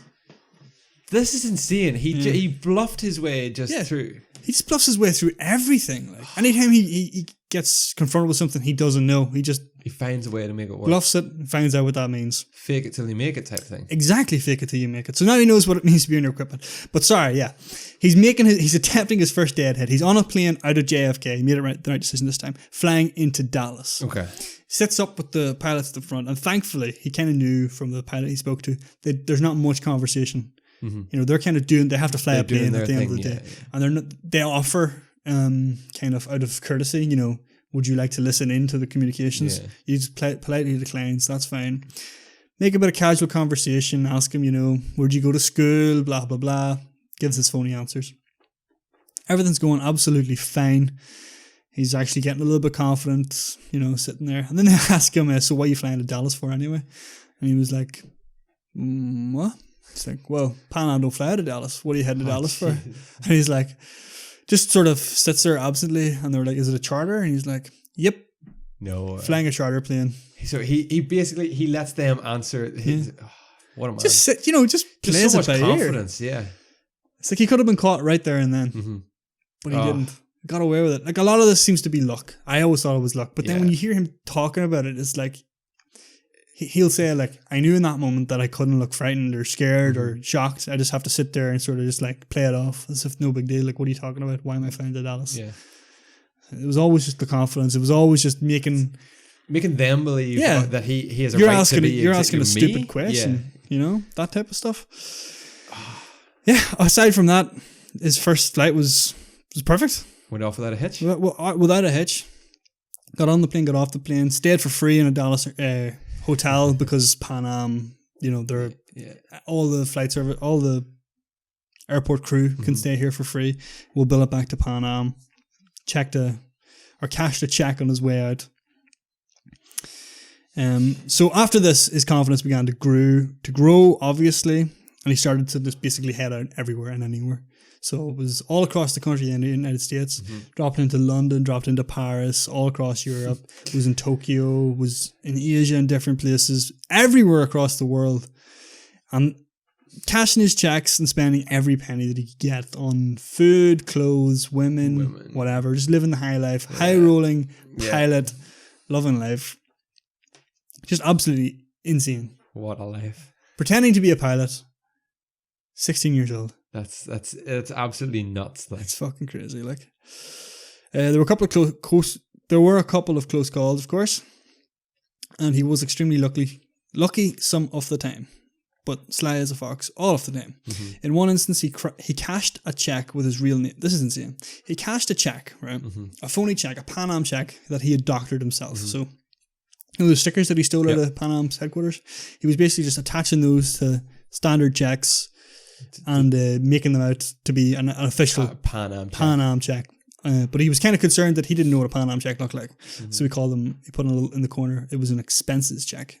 So if anyone ever questioned, you know, why does this look so weird? It's like, well, it's an expenses check. It looks different than the standard checks, obviously. But in this instance, he'd written his name and address, Frank Abagnale, his actual name, and his New York address on the back of one of these phony checks. Mistakenly. He wrote it in like pencil. He was giving it to somebody. And then he used that same fucking piece of paper to create one of his phony checks. Cashed it in at a bank in California. I think it was Eureka, California he was in. Okay. Didn't realize a mistake till the next day.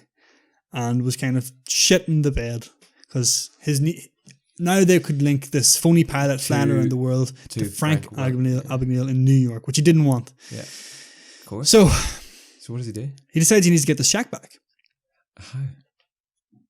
In an attempt to retrieve it, he calls up the bank where he cashed it and asked if they had if they had a check that was cashed the previous day by a pilot. They answered him. They said, well, we have the check all right. We're holding it here for the FBI to investigate. It's a phony. So Abagnale, sitting on the phone, realizes that they already worked out that it's a fraud. They've got the FBI coming to pick it up that day. Shit. So he tells them, yeah, I'm the agent that the FBI are sending. I'm going to be over in 5 minutes to pick it up. Dons his finest suit, heads straight down to the bank, walks in confident as he can, but praying to God that the teller who he cashed his check the previous day wasn't going to be there. No way. Walks into the place and heads straight up to the main clerk. So he's now faking it as the FBI agent. He's an FBI agent. Walks in, doesn't show any identification, says, hello ma'am, I spoke on the phone a few minutes ago, I'm from the FBI. And the woman is like, oh hello, sorry, yes. Yeah. I have everything ready, the check and all's here. And he was like, can I ask about the circumstances? He asked the right questions. He says, of course, we're going to have to take the check, but we can make a copy for you so you can keep it for your records, but we'll have to take the actual physical check back to the bureau. To the bureau, to investigate. He asked about the teller who took the check, and the woman's like, oh, she was so embarrassed about it, she didn't come into work today. And he was like, no problem. He's all of a sudden very confident. Knows he's not going to get caught. Takes the check over, photocopies it for her, only photocopies the front of it because his name and address is on the back. Gives her the photocopy, signs it with some scribble. Yeah. Hands it over to her and says, thank you very much, you've been super helpful. Walks out the door. You're joking.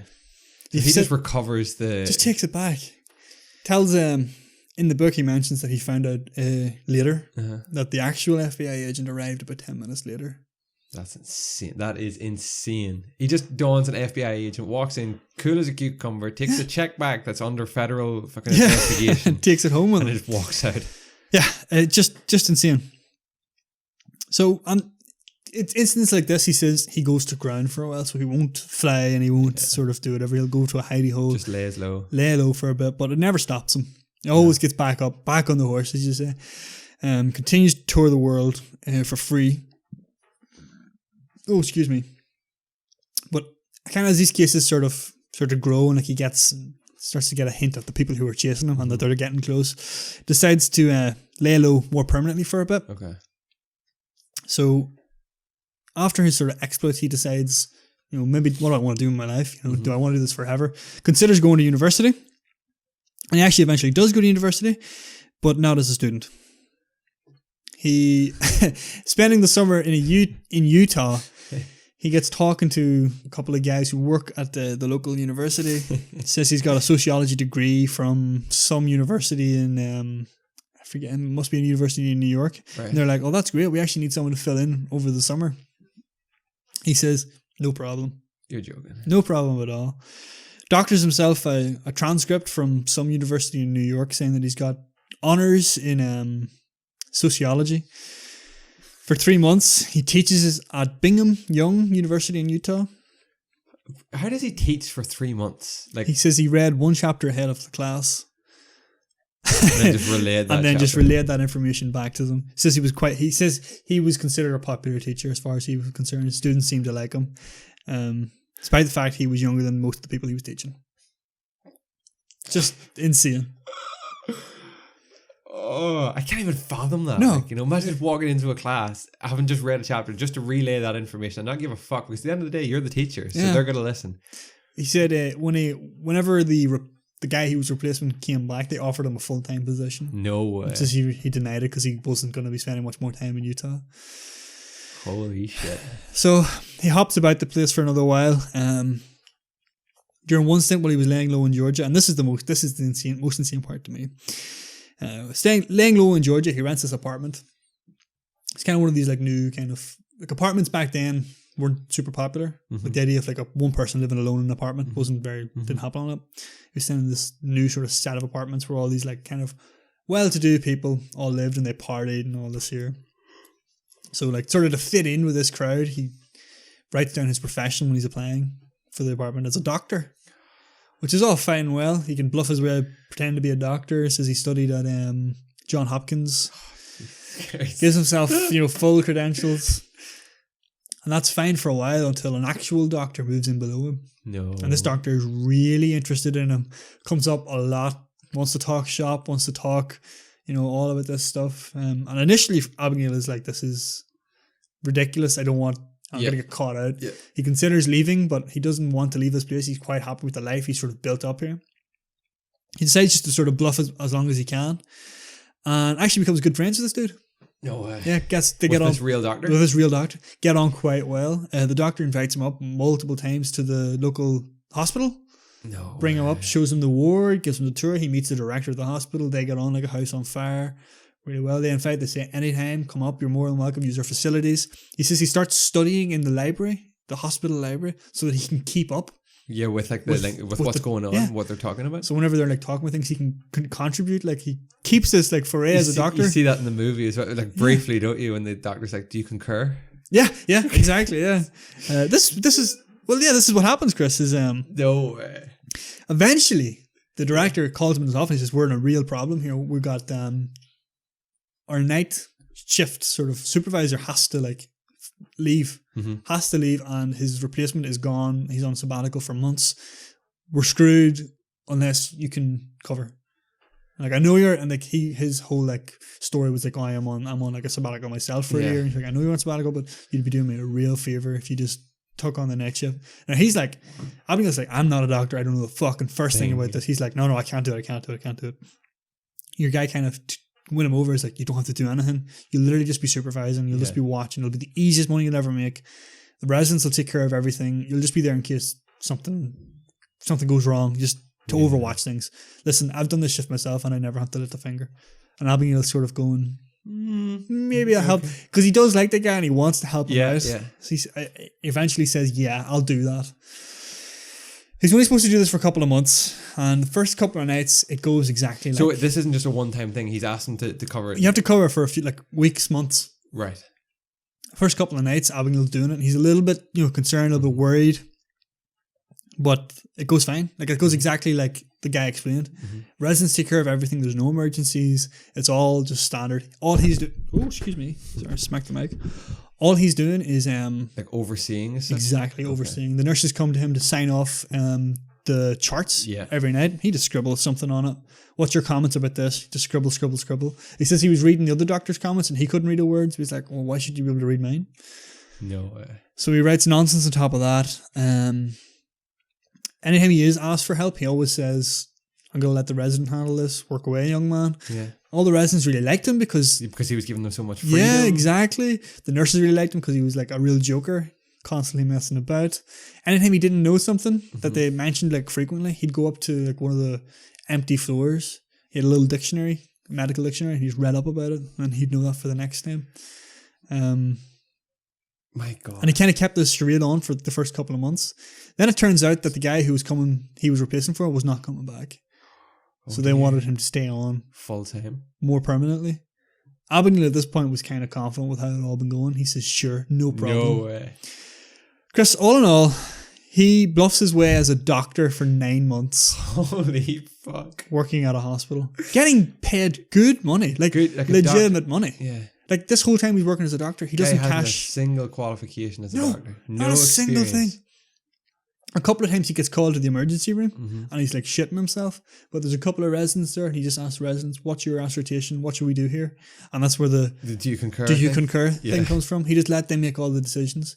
Anytime he didn't know what to do, he'd make an excuse and get himself out of it. Yeah. But yeah, 9 months, Chris.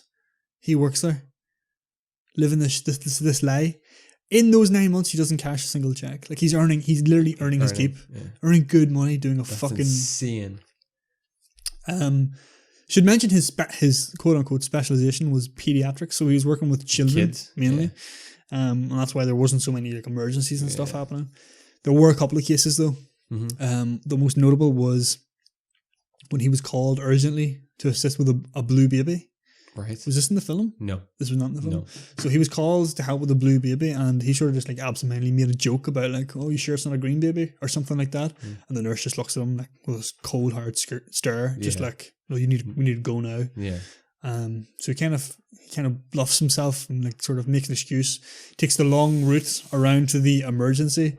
When he gets there, he finds like a resident has sort of already taken over, and he lets him know, "Continue with your care, young man." He finds out a blue baby means that a child is not breathing. Yeah. He says at this point he was like, "Okay, if I keep working here, someone's going to die." Pretty much he was like, I have to end this. I have to go. So did anybody die under his kit? No one? Nope. There wasn't. No fatalities? He says in the book there was no significant incidents. So everything just ran swimmingly for 9 months, essentially. Under his watch. Consider he was on the night shift, so there wasn't as many things happening straight up. So all of like the actual doctors had prescribed their care throughout the day.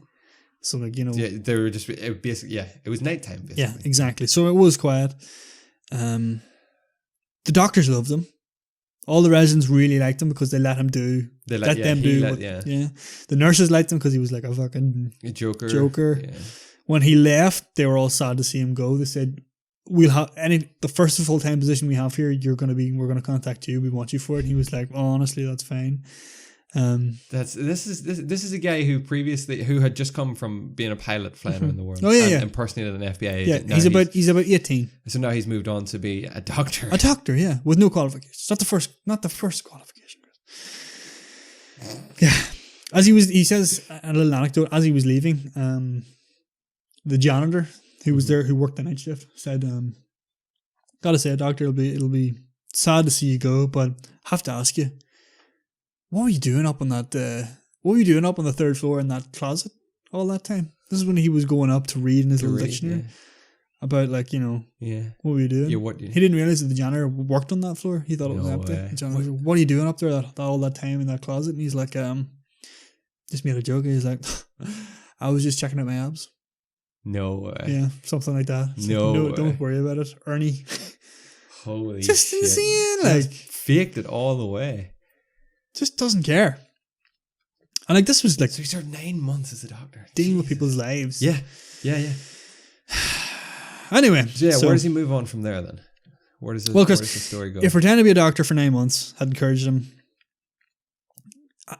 it was as if pretending to be a doctor for 9 months had encouraged him that he now needed to live up to this sort of noble profession that he had started. So moving forward, he decided that he wanted to be a lawyer. Of course he did. I mean, just insane. Yeah. He mentioned one time to a flight assistant that he was like, he took home one time that he studied law initially at Harvard and then transitioned to become a pilot. This lie landed him in a bit of trouble because when he was out with her one time, this is after his escapades as a pilot, after being a doctor as well, she introduced him to some of her friends. Who were lawyers, asked him about, why did you not, take it up? Why did you not take the bar and blah, blah, blah. And he explained X, Y, Z. Didn't want to. The problem is that they were kind of desperate for people. New lawyers. They needed people to come into the Attorney General's office. And they were like, you should really do this. And the woman he was with at the time really encouraged him. And he says he felt like he wanted to impress her. He wanted to prove that he could do it. And he befriended one of the dudes pretty well. And he was like, "Listen, if you want to try this, you have 3 chances to take the bar in Louisiana." That's where he was at the time.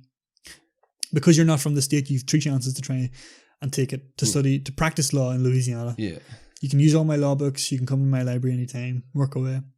So he did. He studied for 2 months. Took the bar. Oh, and by the way, in order to take the bar, you need to prove. You studied. You studied law. So he had to doctor a Harvard degree. No problem. Fake certificates. He rang up Harvard and said, "Could you send me out some supplementary information? I'm considering about applying." Sent him out a bunch of pamphlets and stuff. Just took all the logos and all the letterheads and stuff. And made himself a fucking degree. Hands in his doctorate. That's no problem. Work away. You can take the bar now. First chance. He fails it. Yeah. But for some reason, when he got his failure back, they had attached notes.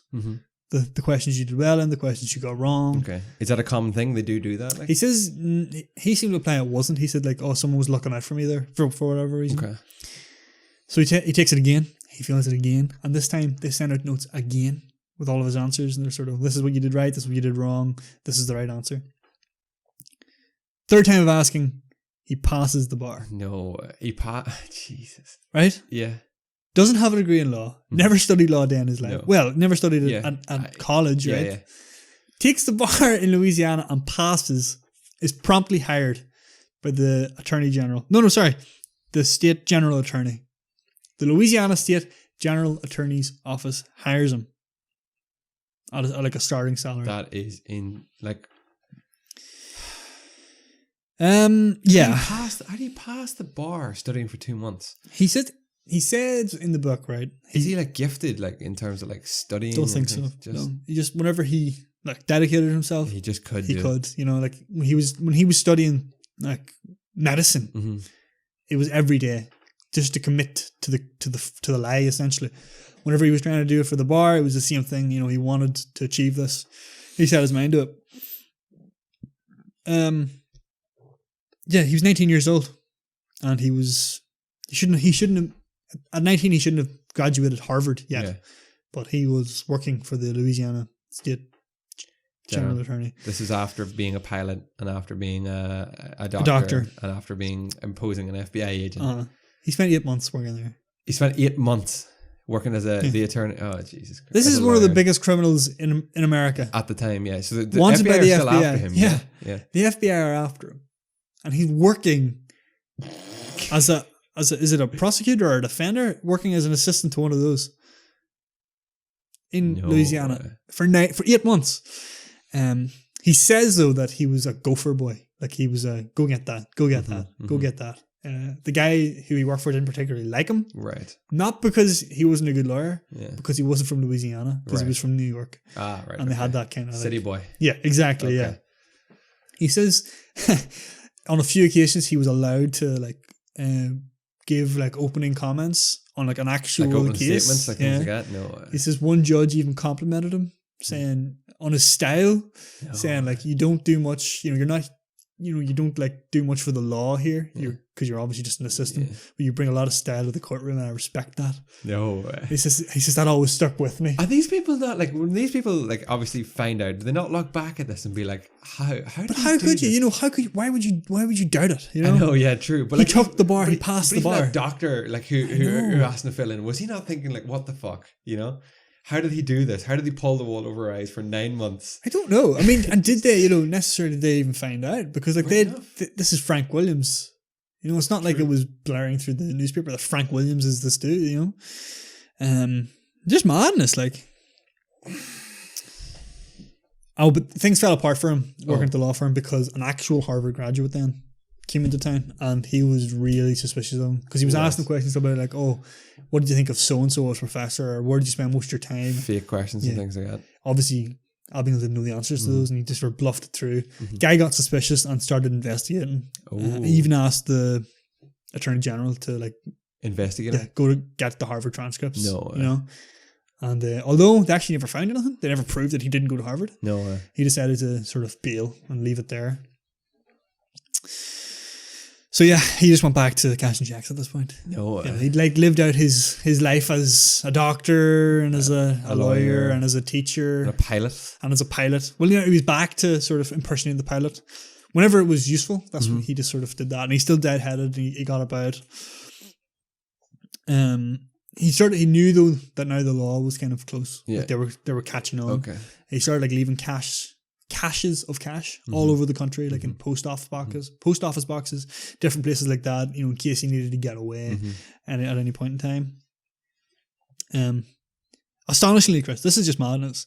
He was actually picked up in Boston by 2 state troopers. He was waiting in line at the airport in his uniform, and 2 Boston state troopers walked up, tapped on the shoulder and says, "Excuse me, are you Frank Abignale?"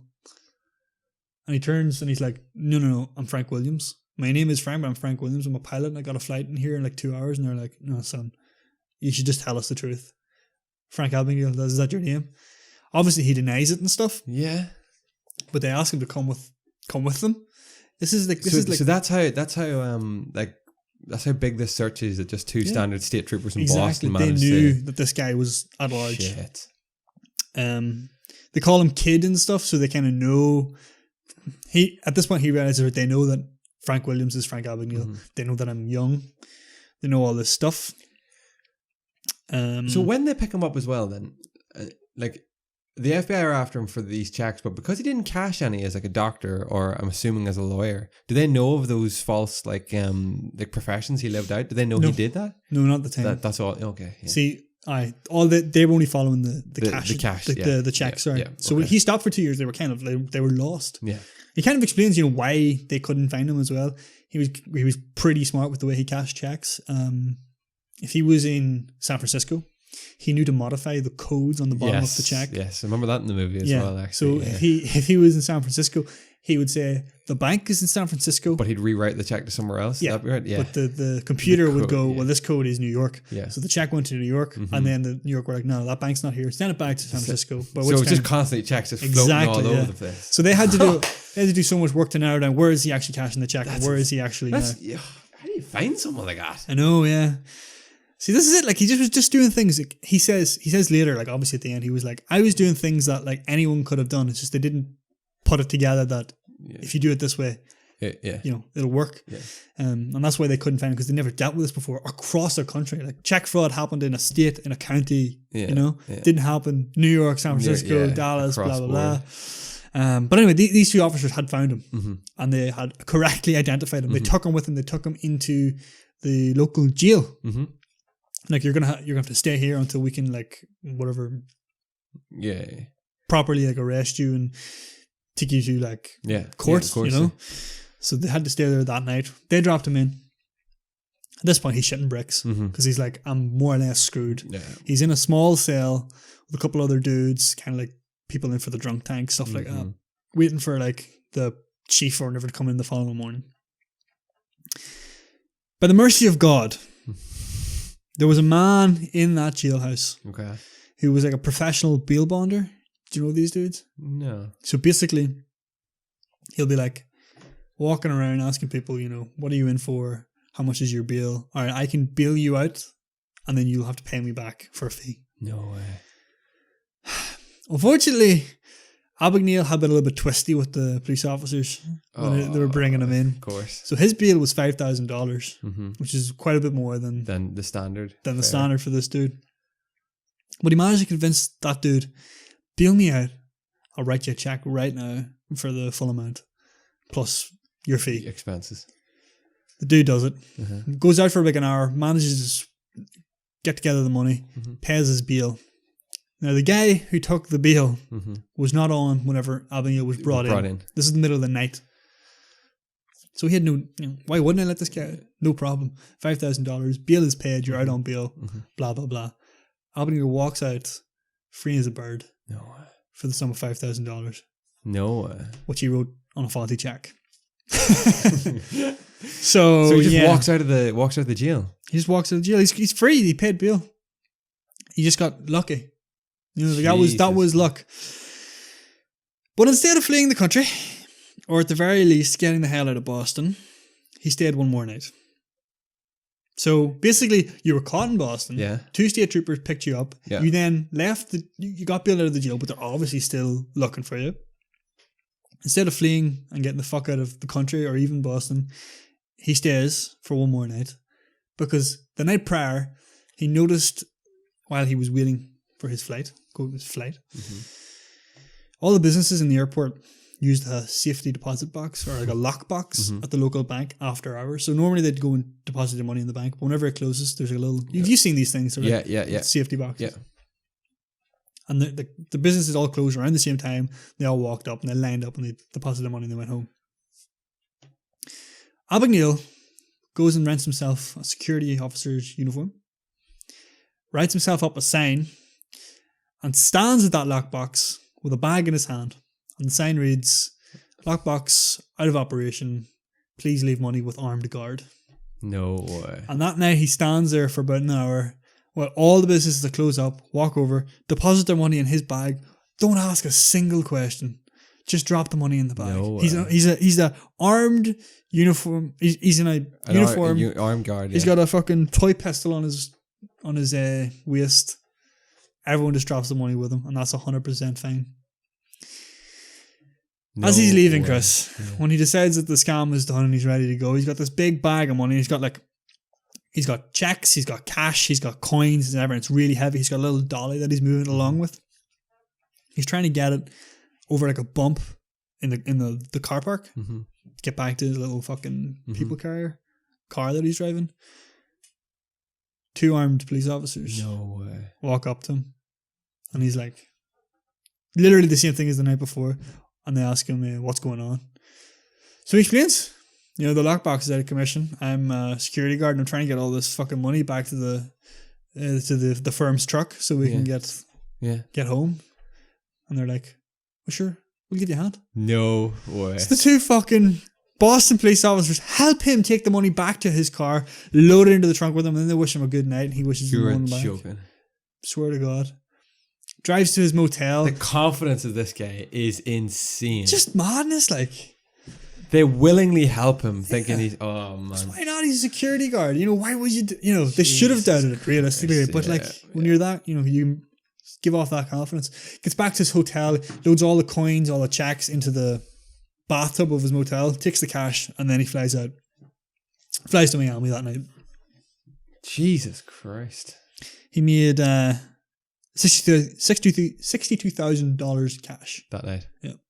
When he arrived in Miami, he wrote a cashier's check and sent it back to the guy, the bail bonder, for $5,500 for the money that he swindled him out of. Because he says he has this moral code where he would never scam an individual, not a person. He'll do a bank, he'll do a business. He still paid him, yeah. Still paid him back. Chris, it's shocking, It's absolutely shocking. The story shocking. is, if you're listening to this, you got to be thinking this is fake. This is not real. Yeah. You know what I mean? This is all real. No way this could and it gets crazier. There's more. There's actually more. I don't see how, dude. I know how, but I don't see how. Yeah, right? You know what I mean? This. Okay. So, all right, fine. He's been doing this for about 4 years now, right? On and off, and has periods where he's a doctor and he's periods where he's a lawyer, right? But he still always falls back on the pilot to get around.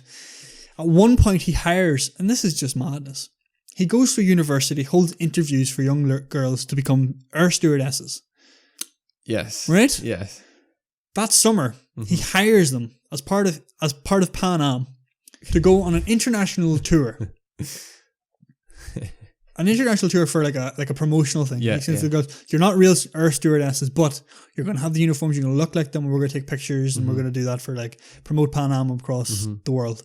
He flies, I think, there's maybe 30 different destinations in Europe that he flies to with these girls. Every single one of them, he's in there cashing expenses checks for him and the 6 or 7 girls that he's brought with him at every hotel that he stops in. He's cashing personal checks for expenses. He's cashing all kinds of checks all over the place. And he's got this full posse of girls with him. And basically the benefit of having the girls is that he can claim for more people and no one asks a question. No. And they're looking at all these pretty girls. Yeah. And he can move around basically as a god. That's insane. And he takes him on a false promo for Pan Am around Europe so he can make more. Pays him, a wage from Pan Am. He says, Pan Am, give me your checks and I cash your checks and give you cash. And then you can send that money back home or whatever. Takes them for about 2 months all across Europe and then sends them on a flight home. No way. Pocketing whatever money he made in that time. Jeez. That was his last big ploy. Because soon after that, he realizes that he's running out of luck, essentially. He's gotten away with things far too many times. What age is he at this point? He's what 20, is he? 20. 20-ish. He finishes his career. He retires from his career of fraud at 21. Goes to Montpellier, thank you, in France. This is the place he decided for his retirement. He's going to settle down here. He makes friendly with the locals. He knows a bit of French because his mother is from France. He visits his grandparents in France, stuff like that. He's sort of settling down. Although he doesn't get to stay long. He gets spotted one day by an air hostess. Right. Who recognized him as Frank Williams from back in the days when he was flying a plane. She tells the French police. They basically have everything they need. They come to his house, arrest him, take him and throw him straight into French prison. Right. So this is probably the one of the most insane, the nastiest nastiest parts of the book. He has to spend 5 months in a French prison, and I did not know this, but French prisons are so fucking inhumane. Really? So he says he stayed for the duration of his stay at a French prison. So basically he got thrown in without really knowing, what am I being charged for? You know, what am I, blah, blah, blah. They don't tell him nothing. It shows this in the movie, doesn't it? And they come to him and he's just like in a rag, basically. Yep. They don't really let him know what's happening at all. They don't know how long he's going to be in there. They don't know why he's been charged, blah, blah, blah. He knows, obviously, that he's been caught. He spends 5 months in a cell with no light, no windows, no bed, and no toilet. A bucket in the corner. Jeez. So he spends 5 months with no light, just in darkness. The bucket gets emptied. Solitary confinement. Yeah, basically. Oh, living in his own filth. He's covered in like sort of boils and all kinds of stuff. He's infected. He's ill. He's losing weight. He's about half the weight he normally was. They only feed him bread and water infrequently at different times of the day. He has no sense of night and day. He has no sense of how many days he's been in there. Obviously, like, he's surrounded by like fecal matter and stuff because like it's not cleaned at all.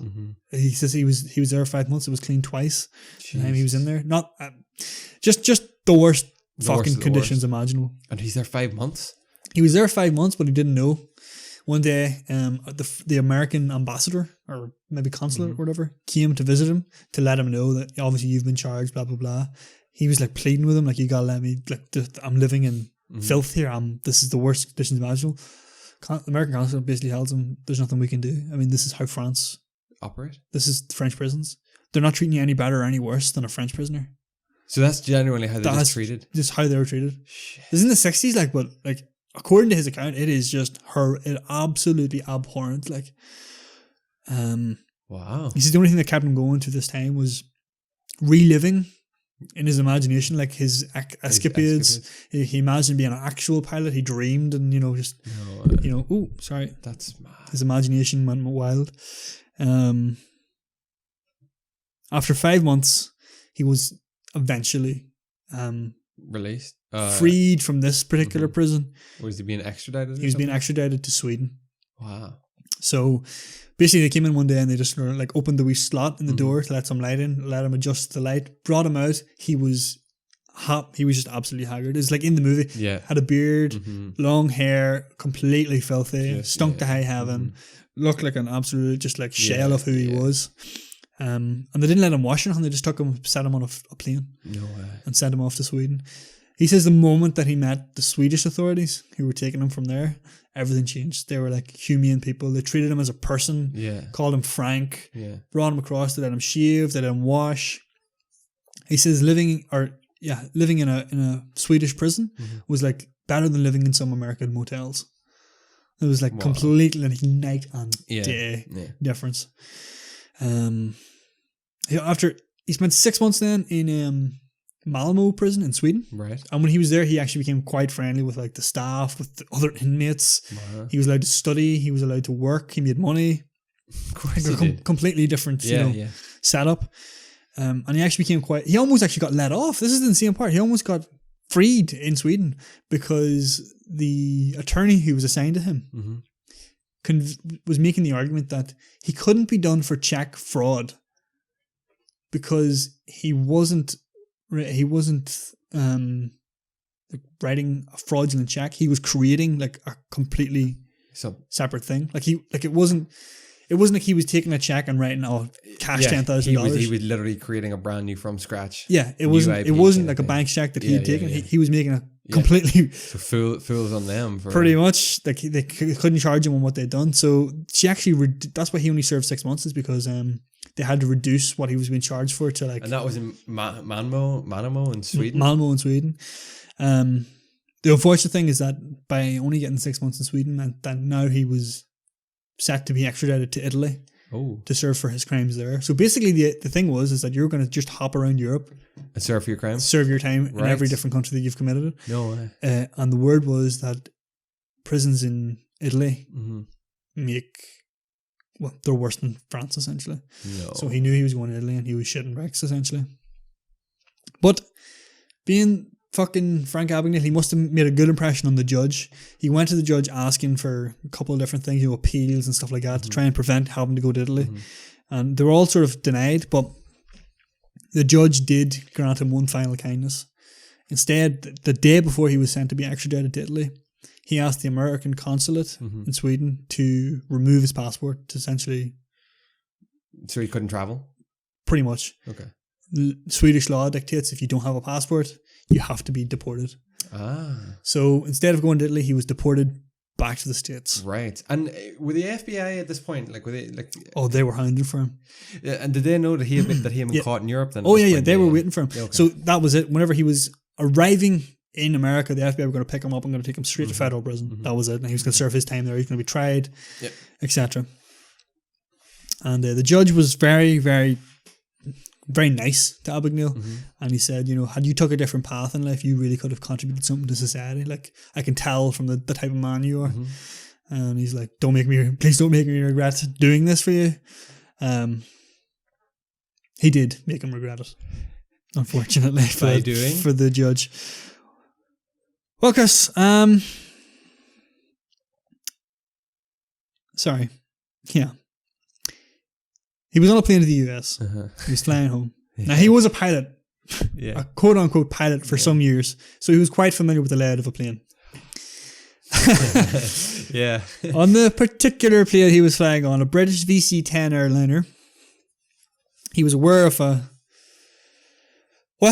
something that was going to help him out quite a bit. As the plane landed in JFK, New York, he locked himself in the bathroom. Fled to the bathroom, locked himself in. And as the plane was taxiing on the runway, which is where they moved from landing back to the hangar, he spent his entire time hidden or locked away in this bathroom. Now, this is the thing that he knew about a VC-10 airliner that not most people would know about, is that underneath the toilet there is a hatch that can be opened. Now, the pilot has a warning light about this hatch. If this hatch is open throughout a flight, there's an alarm goes off in the pilot's cockpit, they would know straight away that it's been opened. But Frank knew from flying in the cockpit that sometimes when you land, the hatch opens and the pilot can safely ignore dismiss it. So when the flight touched ground, he opened the hatch. Pilot thinks nothing unusual. Ignores it. When the plane is taxiing, he hangs from the hatch about a couple of meters from the ground. The moment that the pilot stops the plane, he drops, hikes it over the nearest fence, hops over the wall, and disappears into the night. Frank Abagnale has escaped. From a moving plane. He is literally just arrived on American soil, and he has immediately fled. He has escaped from a moving plane. What was the thinking like of the FBI at this point? You know, like they were sitting waiting for the plane. When the plane arrived, they searched it twice, high and low. It was only on the second sweep that they discovered that the hatch, the sort of front of the toilet had been lifted, and then that's when they realized that he'd left. That's the moment they realized he had a bit of a head start, obviously. So under cover of night, he scaled the nearby fence, hailed a cab to Grand Central Terminal, and stopped in the Bronx to change his clothes, pick up a set of keys to a Montreal bank safe deposit box. So this is one of the caches he had set. He dropped, Fled to Canada. Caught the train to Montreal's Dorval airport. So got to Montreal, got his money, and he was getting onto the plane. His plan was Brazil. Right. Sao Paulo. He knew that Brazil didn't have an extradition policy with the US. So if he got caught in Brazil, which he mightn't even anyway, because he hadn't actually committed he would have to stay in Brazil. Yeah.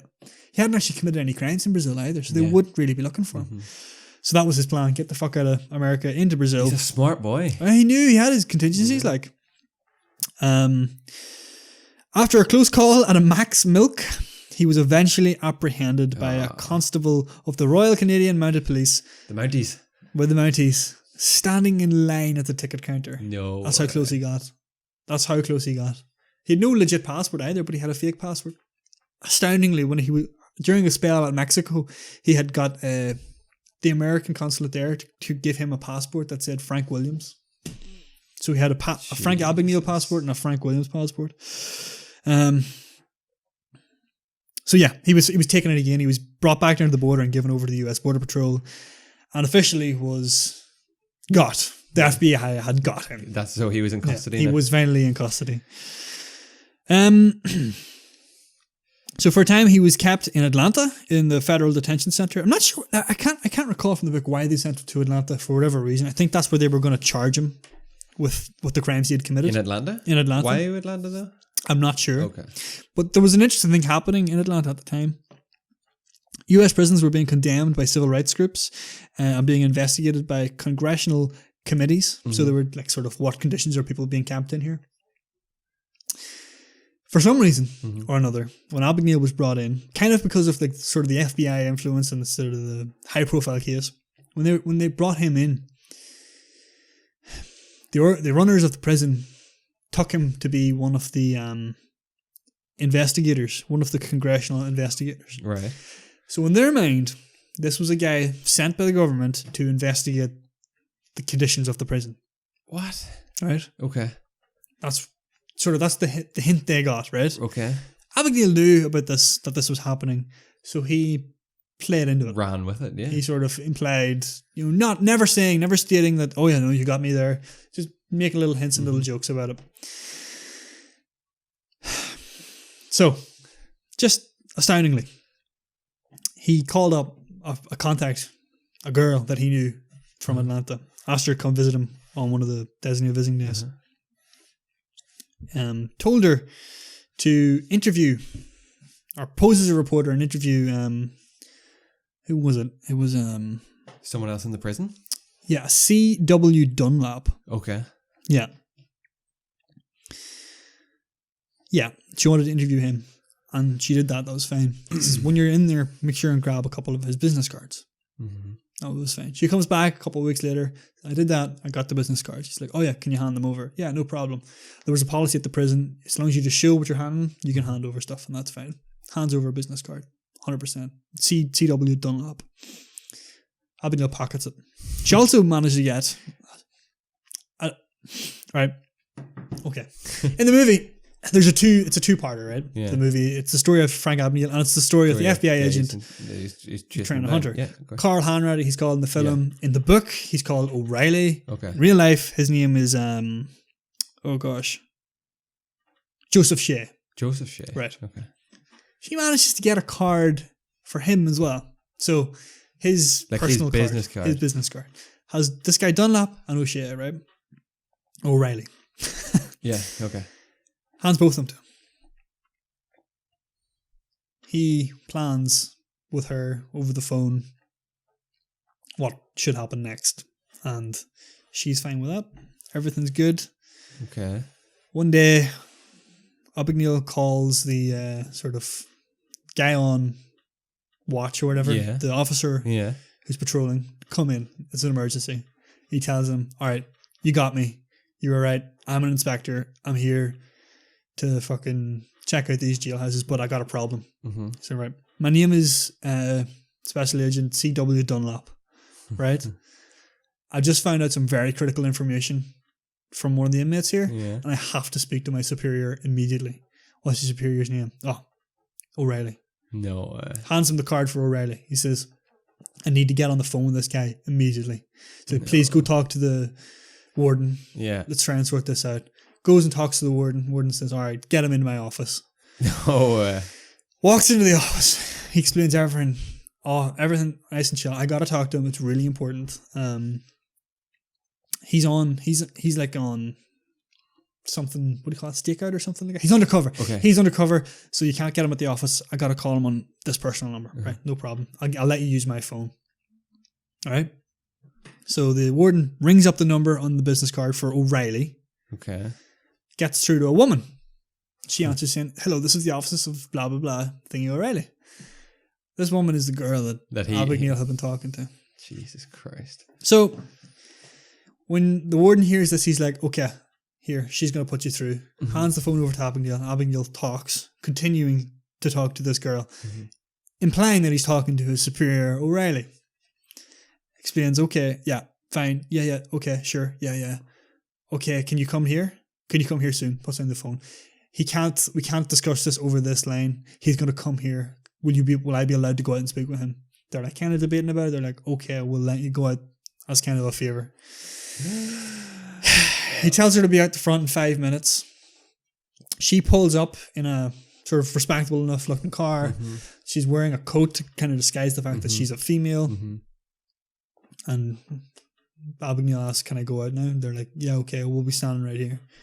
He walks over to the car, alone, solo, unbounded, walks over the car, opens it, hops in, and he tells her, hit the gas and get me the hell out of here. No way. And they drive off.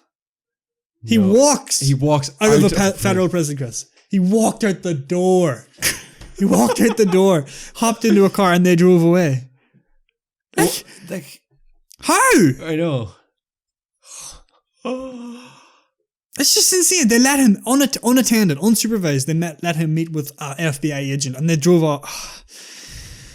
It's absolutely insane. He stayed. He was on the run for a further 2 months after this. He got away for 2 more months. He didn't get away full stop. He does eventually get caught. He's staying at a place in Washington DC at this point. FBI have him. He got spotted again. They have him locked down. They know they got him this time. Mm-hmm. FBI have the place surrounded. He knows he's more or less scooped. Mm-hmm. He basically sort of just chances his arm. He runs down the stairs. He's dressed pretty well. 2 FBI agents stop him on the stairs. They say, whoa, stop. Armed with guns, put a gun to his head. Point a gun at him. Mm-hmm. He doesn't stop moving. He walks up. He says, whoa, calm down. Lifts up his wallet and flashes it at them.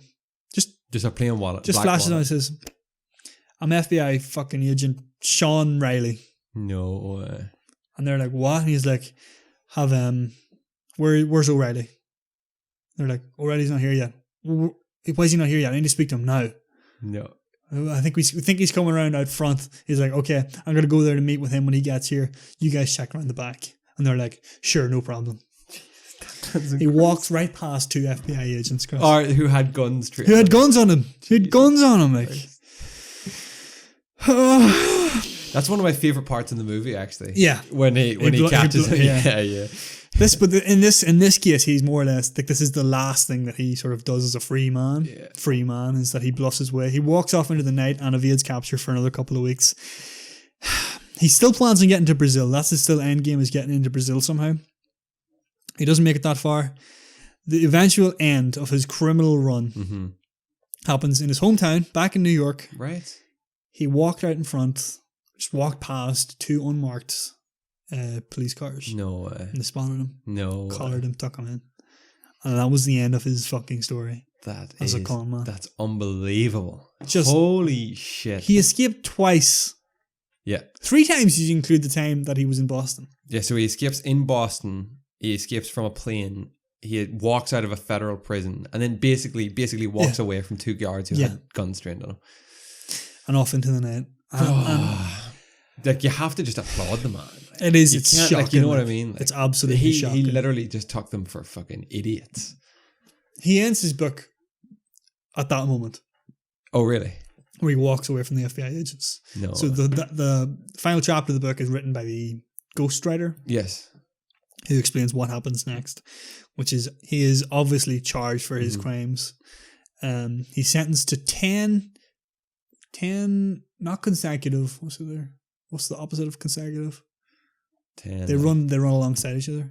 That is consecutive? No, consecutive is one after each other. They all run together. Oh, like all like amalgamated together kind of thing?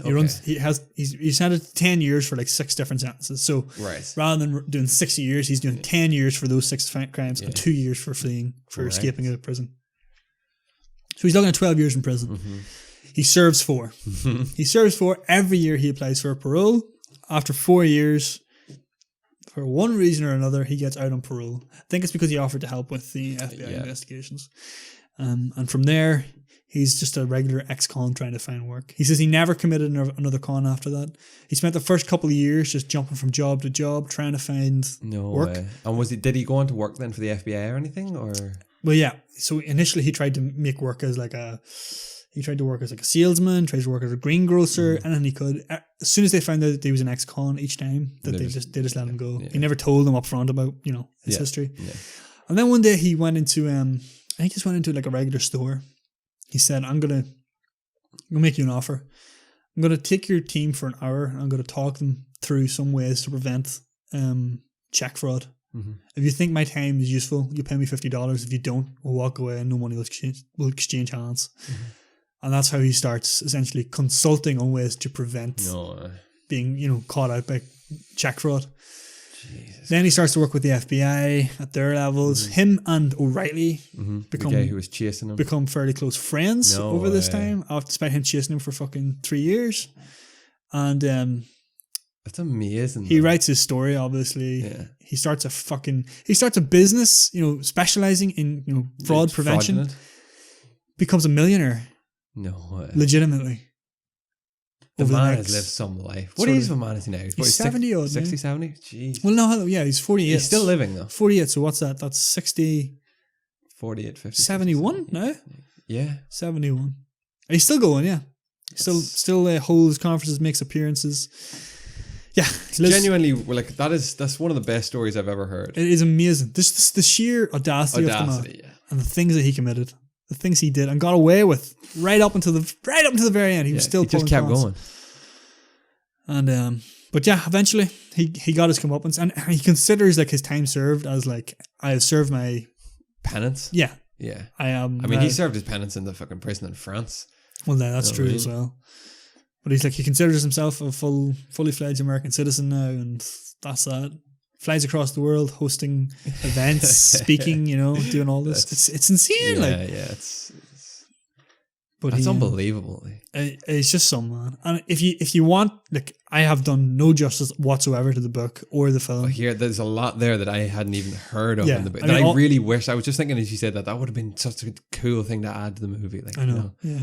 Oh, there's just so much that in that movie. And I have skimmed over a lot. A lot of the time he'll explain I was here and I did this little scam, and I was here and I did this little scam. It's just insane the things that he pulled off. That's just insane. Thank you so much for bringing that story in detail to me and to all of our listeners' attention, because it's one of my favorite topics I think we've discussed now on the Frank podcast. William Abignale Jr. Unbelievable. That's catch him if you can. Catch him if you can. I highly recommend watching the movie. Yeah, I need to watch the movie. If you're not interested in reading books, watch the movie. Catch Me If You Can. It's Spielberg, Tom Hanks, and DiCaprio. Just the best. Ladies and gentlemen, remember you can find this podcast and all previous podcasts over at youtube.com/emptypromisepodcast. You can find the video version there, or you can take us with you on the go using any podcast hosting service. Boom. Get in touch with us through our Twitter, Instagram, or Facebook pages. The handle is Empty Promise Podcast, or our email, which is emptypromisepodcast@gmail.com. Perfect. There you go. Get in touch with us. Let us know your thoughts, your feelings. Just general chit chat. Any questions, comeuppance that you want us to discuss or that we can discuss, we are eternally grateful. And thank you to everybody new and old who has listened to the podcast. We greatly appreciate it. Nothing else to do to this podcast, I think, than to finish up with what we've got up to. Yeah. Are you happy enough with that? Yeah. That's just nothing to add. It's hard to follow that up, I think. Yeah, my weeks are nowhere nearly as enlightening. Do you want to go ahead first? Sure. I mean, I haven't done not much has been happening, Chris. Went to the markets. Did I talk about that? No. The last we talked, you said you were going to the markets. Went to the markets. Well, actually went because we did the last podcast on a Sunday. That was the opening days of markets, I think. We went at about 6. We went at about 5:30. Didn't know it closed at 6 on a Sunday. No way. Because this stupid country and it's UK trading hours. I didn't think that applied for I suppose it would have to. I don't know. It closed at 6. So we didn't actually get in that day. Went again then Monday and got all the good stuff. Did you get the cookie dough? Yeah, we got the cookie dough. Was it good? It wasn't as melted as it was last time, Chris. That's a shame. I know. We're gonna have to go back again and pick it up. I think so. And get it properly. Yeah. But no, I haven't really been up to much. No. Yeah, I've been playing a lot of The Outer Worlds. That's been my game of choice. How's that going? Really good. Yeah. Really good game. I watched the Rad Brad's playthrough. Well, a good portion of it. It looks great. The Rad Brad. It is. Just not something I can devote time to. It's very Fallout. Yes. Basically it's Fallout, you know. The gunplay looks great. I've been reading a lot. I read. Yes. I finished the second part of the Girl with the Dragon Tattoo series. How are you finding that? It's good. Have you watched the movie yet? No. Okay. No. No, I have not. Yeah. Okay. Yeah. Go on. Started the third. Right. Just the final. Just last night. Yeah. The final written by the guy. Did you know what happened to the guy who wrote those books? Was he killed? Stieg Larsson. He died of a massive heart attack. So he wrote the 3 manuscripts, right? 3, and they're big books, right? Wrote the 3 of them, left them with his publisher, and died shortly after. No way. Never got to see his book published. No way. So I'm sure he never would have seen the movie. No, he never seen the book. The book was never published while he was alive. Never got to see the phenomenon it became. Phenomenon. Jesus. It's shocking, isn't it? The movie's great. I haven't seen it. No, I haven't seen it. But I'm gonna finish this third book, and I'll probably get around to watching it at some point. Definitely. Also, I obviously read Frank Abagnale's biography as well. A lot of reading there, yeah. Pretty much. That's pretty much it. Yeah. Has there been anything else, Chris? That's a good question. I don't know. Not really. I myself this week, because I want to get back to you, have a question for you. But this week I watched The Irishman. Oh yeah, on Netflix. Yeah. You should watch that movie. I only seen the trailer of it yesterday. Yeah, it looks great. I had heard a lot about it, just from different people, and not about it, just that. Have you seen The Irishman? Mm-hmm. Hear about The Irishman? Mm-hmm.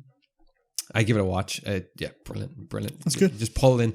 It's such a slow burn, but there's never anything that goes on that's not interesting, if that makes sense.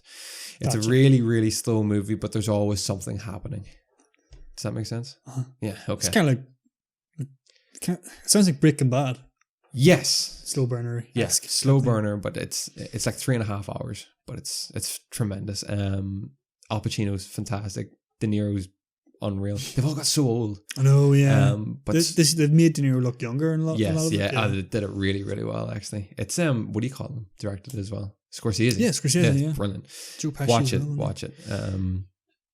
And I talked to you about watching one of the best, hands down, the best 60 minutes of television I watched came from the Haunting of Hill House. A 20-minute unbroken scene. Awesome. It was like 17.5 minutes unbroken camera. I was like, we started watching, me and my brother were watching it. We started, and I noticed about 2 minutes in, I was like, you notice the camera hasn't broke here? And he's like, oh. And then 5 minutes in, I hadn't broken. I was like, okay, this is gonna be quite big. And they do this weird thing where, I'm not gonna ruin anything, but they're at a funeral home, and they go to, one of the characters goes to walk down the hall, and as they're walking down the hall, the camera's still following them, but it follows them down the hall, and then it runs from unbroken shot at the funeral home into 10 years in the past, unbroken shot into the old home that they're in, and it just all it's so awesome. It's beautiful. It's so, and one of the best episodes I've watched. Incredible. So I'm gonna finish off The Haunting of Hill House now. Tomorrow probably be my last episode. Nice. What else I do this week?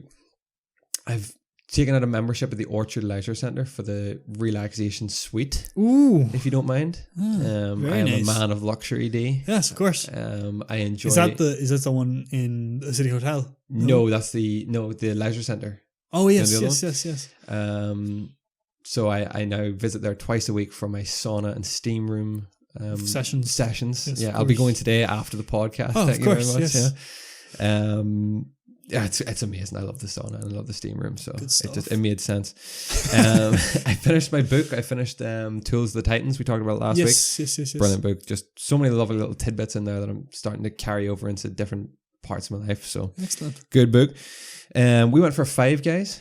Oh, nice. The last right after the last podcast. Oh yeah, the work colleagues. You got the fries, right? I got the fries. Oh, did I talk about this? You said you were going to get the fries. I was like, what are you going to eat out of Five Guys? And you're like, I get the fries. I got the fries. I get the fries. I got the fries. They were good. Work as a whole has just been bedlam, just because it's coming up to Christmas. Yes. I have something that I want you to try. A food that I want you to try. Okay. It's a plant-based. It's a vegan food. It's a burger. Oh yeah. I've never tasted burgers like these days. Okay. No. What is that? So you get them in Lidl, Lidl, however you want to say it. They do them. It's part of their plant-based range now. They come 2 to a pack. They're $2.79. I'll get you the name. I'll forward you the name. You can't. These burgers, they are exquisite. Are they? They're slightly smoky, just unbelievable meat substitute burger. It is just you have to good try stuff. them. Yeah, they're better than regular burgers. Yeah, I desperately think you and Laura would love them. Oh, that's good. You have to try them. I have to. They taste like a burger cooked over a smoky barbecue. Nice. I like that. I like when burgers are cooked like that. Yeah. I like when food in general is cooked like that. Well, I'll send you these. I'll try to put the link on our website with the videos of the week that I'm going to put up. I'll put the burgers, the Lidl burgers. Thing, yeah. I still want to try that Impossible Whopper or Impossible Burger. Oh yeah. Apparently it's not vegan at all though, because they use the one in Burger King's not. No, because they use like cheese and they use. Oh no, because it's not vegan anyway. I don't think. Oh, is it not? It's because they cook it on the same skillet as the regular beef. So it's like you can't you have to ask for it specifically, and then obviously you have cheese or whatever. Right, okay. But yeah, have they rolled out across are they in like our Burger Kings? No, I don't think so. No. You can buy them like in shops in Tesco can you? and stuff. Right, I think. Okay. I think I spoke to you before that Tesco are doing Beyond stuff now. Oh, maybe that's not big enough. Is Beyond? Actually. Beyond. Oh, you want to try those? Yeah. I've heard they're good. They're a good burger. That's a good burger. Yeah, it's a good burger. I did a 24-hour fast this week. Oh, good man. Tried it. How'd it go? I achieved it very, very well. I did it Thursday evening Friday evening. Friday 6 p.m. to Saturday 6 p.m. Nice. But I actually ran a little bit over. I ran to like 8 o'clock because I was in work, so I just came home. And it was good. I just wanted to see if I could do it, how hard it was. I didn't find it that difficult. No. It's once you beat the initial pang, once it's like, I'm hungry now and I want to eat. Mm-hmm. And once you give about an hour after that and you decide I'm not going to eat, then it's like kind of, well, this is just, I'm used to this now. I satisfied myself with a lot of water and tea, so I kind of, I didn't really feel the need to eat as much. And then it's almost like adrenaline takes over and you're just like, oh, I'm running with no food. Like I'm just, it's funny because you always hear a lot of people, not a lot of people, but like some people talking about how they'll work better when they're hungry. Yeah. They'll starve themselves and stuff like I think I definitely work better on Saturday. Yeah, I did a lot on Saturday, so I feel like I work better. It might have been like a placebo thing, though. That's what I thought. Yeah, I'd like to try again. I'd like to do a 48-hour fast. 48-hour fast. I'll try 36 next. I think the 24 wasn't too bad because a large portion of it was spent asleep. Mm-hmm. Yeah. So exactly, I'm not hungry when. That's why whenever people like intermittent fasting, they talk about is like, if you want to do a 16-hour fast, that's not so hard. No, you sleep for 8 of that. Yeah, and you got 8 more. You're only 8 hours. Yeah. Yeah, I like that. Yeah. So this you know what I mean? This could be me getting into fasting. Who knows? There you go. It's a good way to stay in shape. I also, another big thing I did this week, I entered the Leadville 100 Lotto. So it's the 100-mile foot race in America in Colorado, and there's very limited number of positions, but you can enter into the Lotto, which opened on the 1st of December, yesterday, and it runs right through to the 31st of December. You're allowed to enter once, and then the results are drawn on the 19th of January. The race then will take place in June. So that's mad. I'd love to get in. Is it really good? What's so good about it? It's the second oldest foot race in the world. Oh, right. 100 miles through the Rockies in Colorado. Oh, the Rockies. So I'd like to get into that, but if I don't, I'll just do something big next year. So I'm going to big run. Do 100 miles. Just do 100 laps. Casual. 101 mile laps. Yeah, I could do that. Of a house? Of a house. That's a big house. Yeah. What else did I do this week? I bought new whiskey. A new whiskey? A new whiskey. What's your whiskey I choice? went for a Tamnavulin. Uh-huh. Sister whiskey of the Lagavulin. Right, very good. So I'm enjoying that at the minute. Scotch. Single malt, double cask. Scotch. Oh, you know what you need? Triple malt, single cask. Oh, that's pushing the boat. That's way too far. Oh, shit. Quintuple distilled. Oh. What? In bourbon barrels as well. Oh, fuck yeah. Yeah, we should start our own distillery. Oh, we should call it Proper 11. That's new. That's new to me.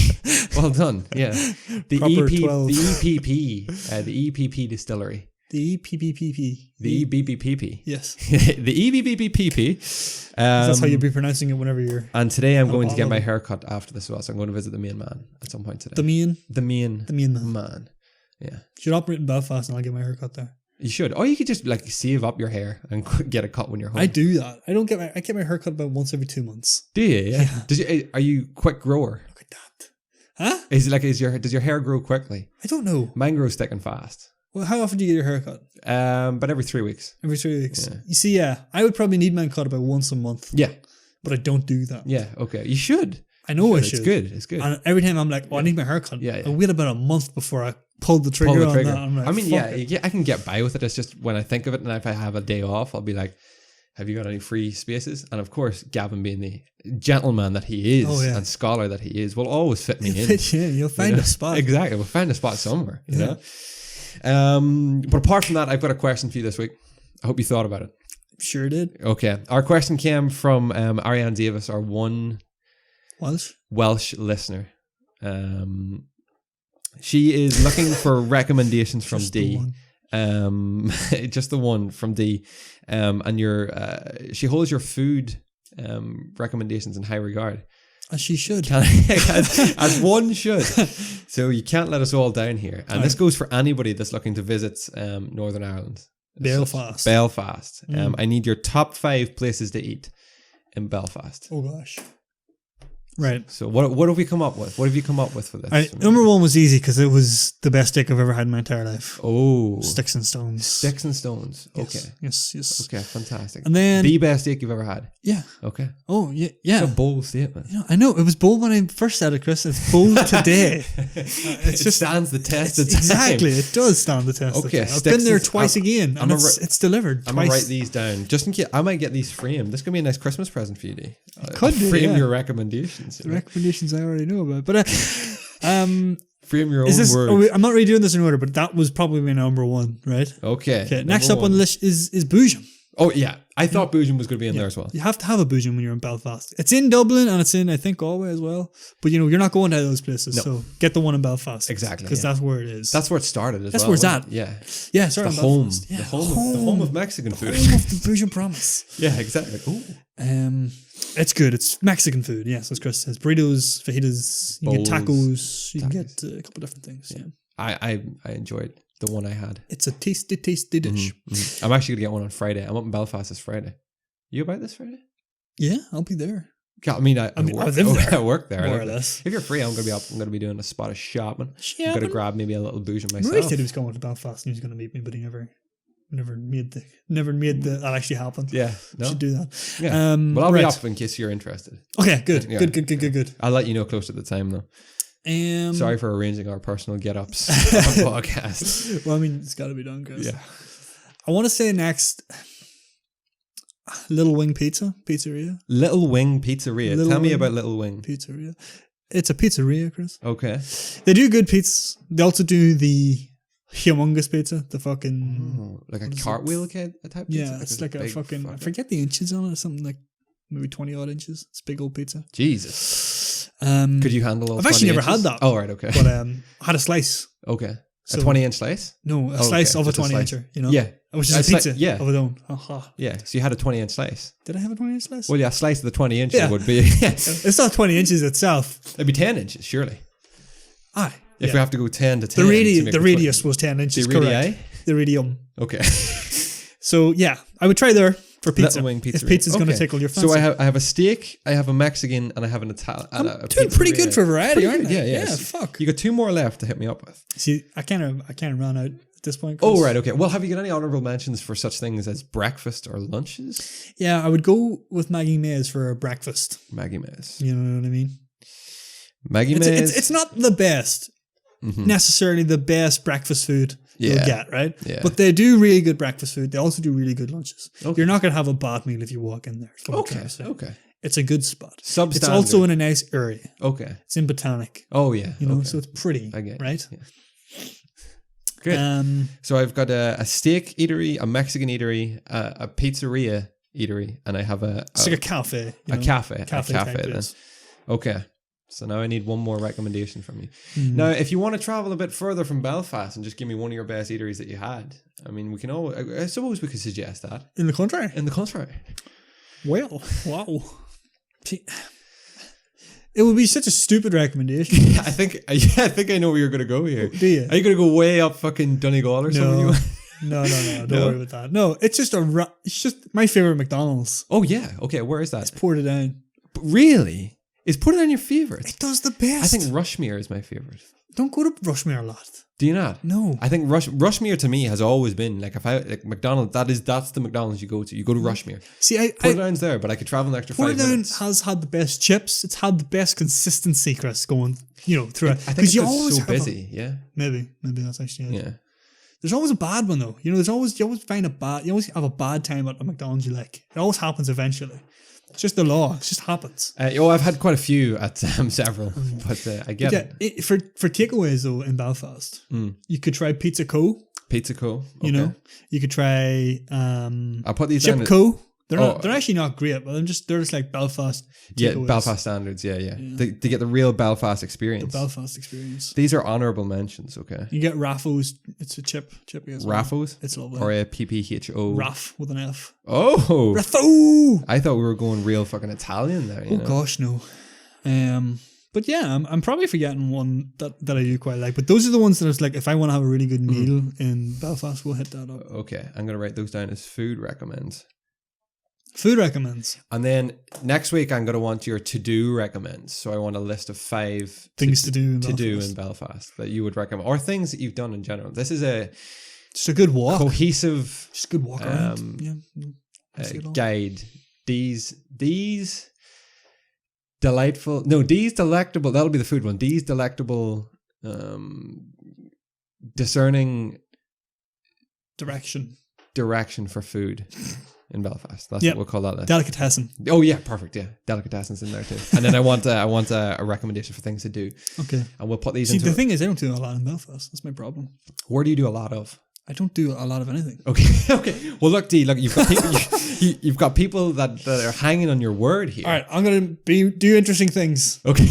I'll do interesting things this week, and I'll come back with a list. Perfect. Okay. Gotcha. Fantastic. I mean, you can't just say the zoo, Belfast Zoo, because the Belfast Zoo is like. I mean, it's okay. What's wrong with Belfast Zoo? Dublin's a better zoo. Well, you're not going to Dublin, are you? If you said I'm going to Belfast, is there anywhere else I can go? I could go. You said, yeah, I can direct you to Dublin Zoo. It's excellent.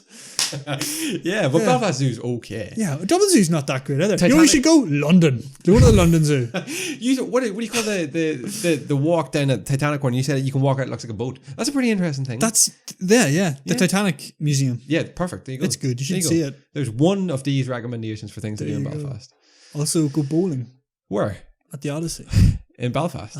Good, okay. Also, there's other things in the Odyssey too. That's number 3. Yeah. Is that where W5 is? Yep. Oh, go W5. That's number 4. W5. There you go. Go to the cinema. 5. Boom. Don't even have to leave the VIP. Don't even have to leave the one venue. Yeah, perfect. There you go. These budgets. Go see a show. Yeah. Go see a show afterwards. Yeah. The ice hockey. Guys. Oh yeah. The it's Giants. All kicking off. There we go. It's perfect. Do you know what? It's funny. The place where I go for my lunch, the shop beside the Odyssey. Do you work near the Odyssey? I work opposite the Odyssey. Jesus. So I'm finding out things about you, D. Sort of lateral to it. But anyway, they're doing sandwiches inspired by Belfast Giants players now. Oh, so random. Sinker would probably know some of those people. Yes, of course. He probably might be quite interested in buying a sandwich. It's just like the name of the dude. And then like a Jimmy's brisket. D's brisket. Yeah, sandwich. exactly. Yeah, and it's pretty cool. Don't know why, because they're in there all the time. Yeah, you hear these Canadian and like American dudes just like chatting away to like the people. They're in there getting their lunches and stuff. Yeah. Okay.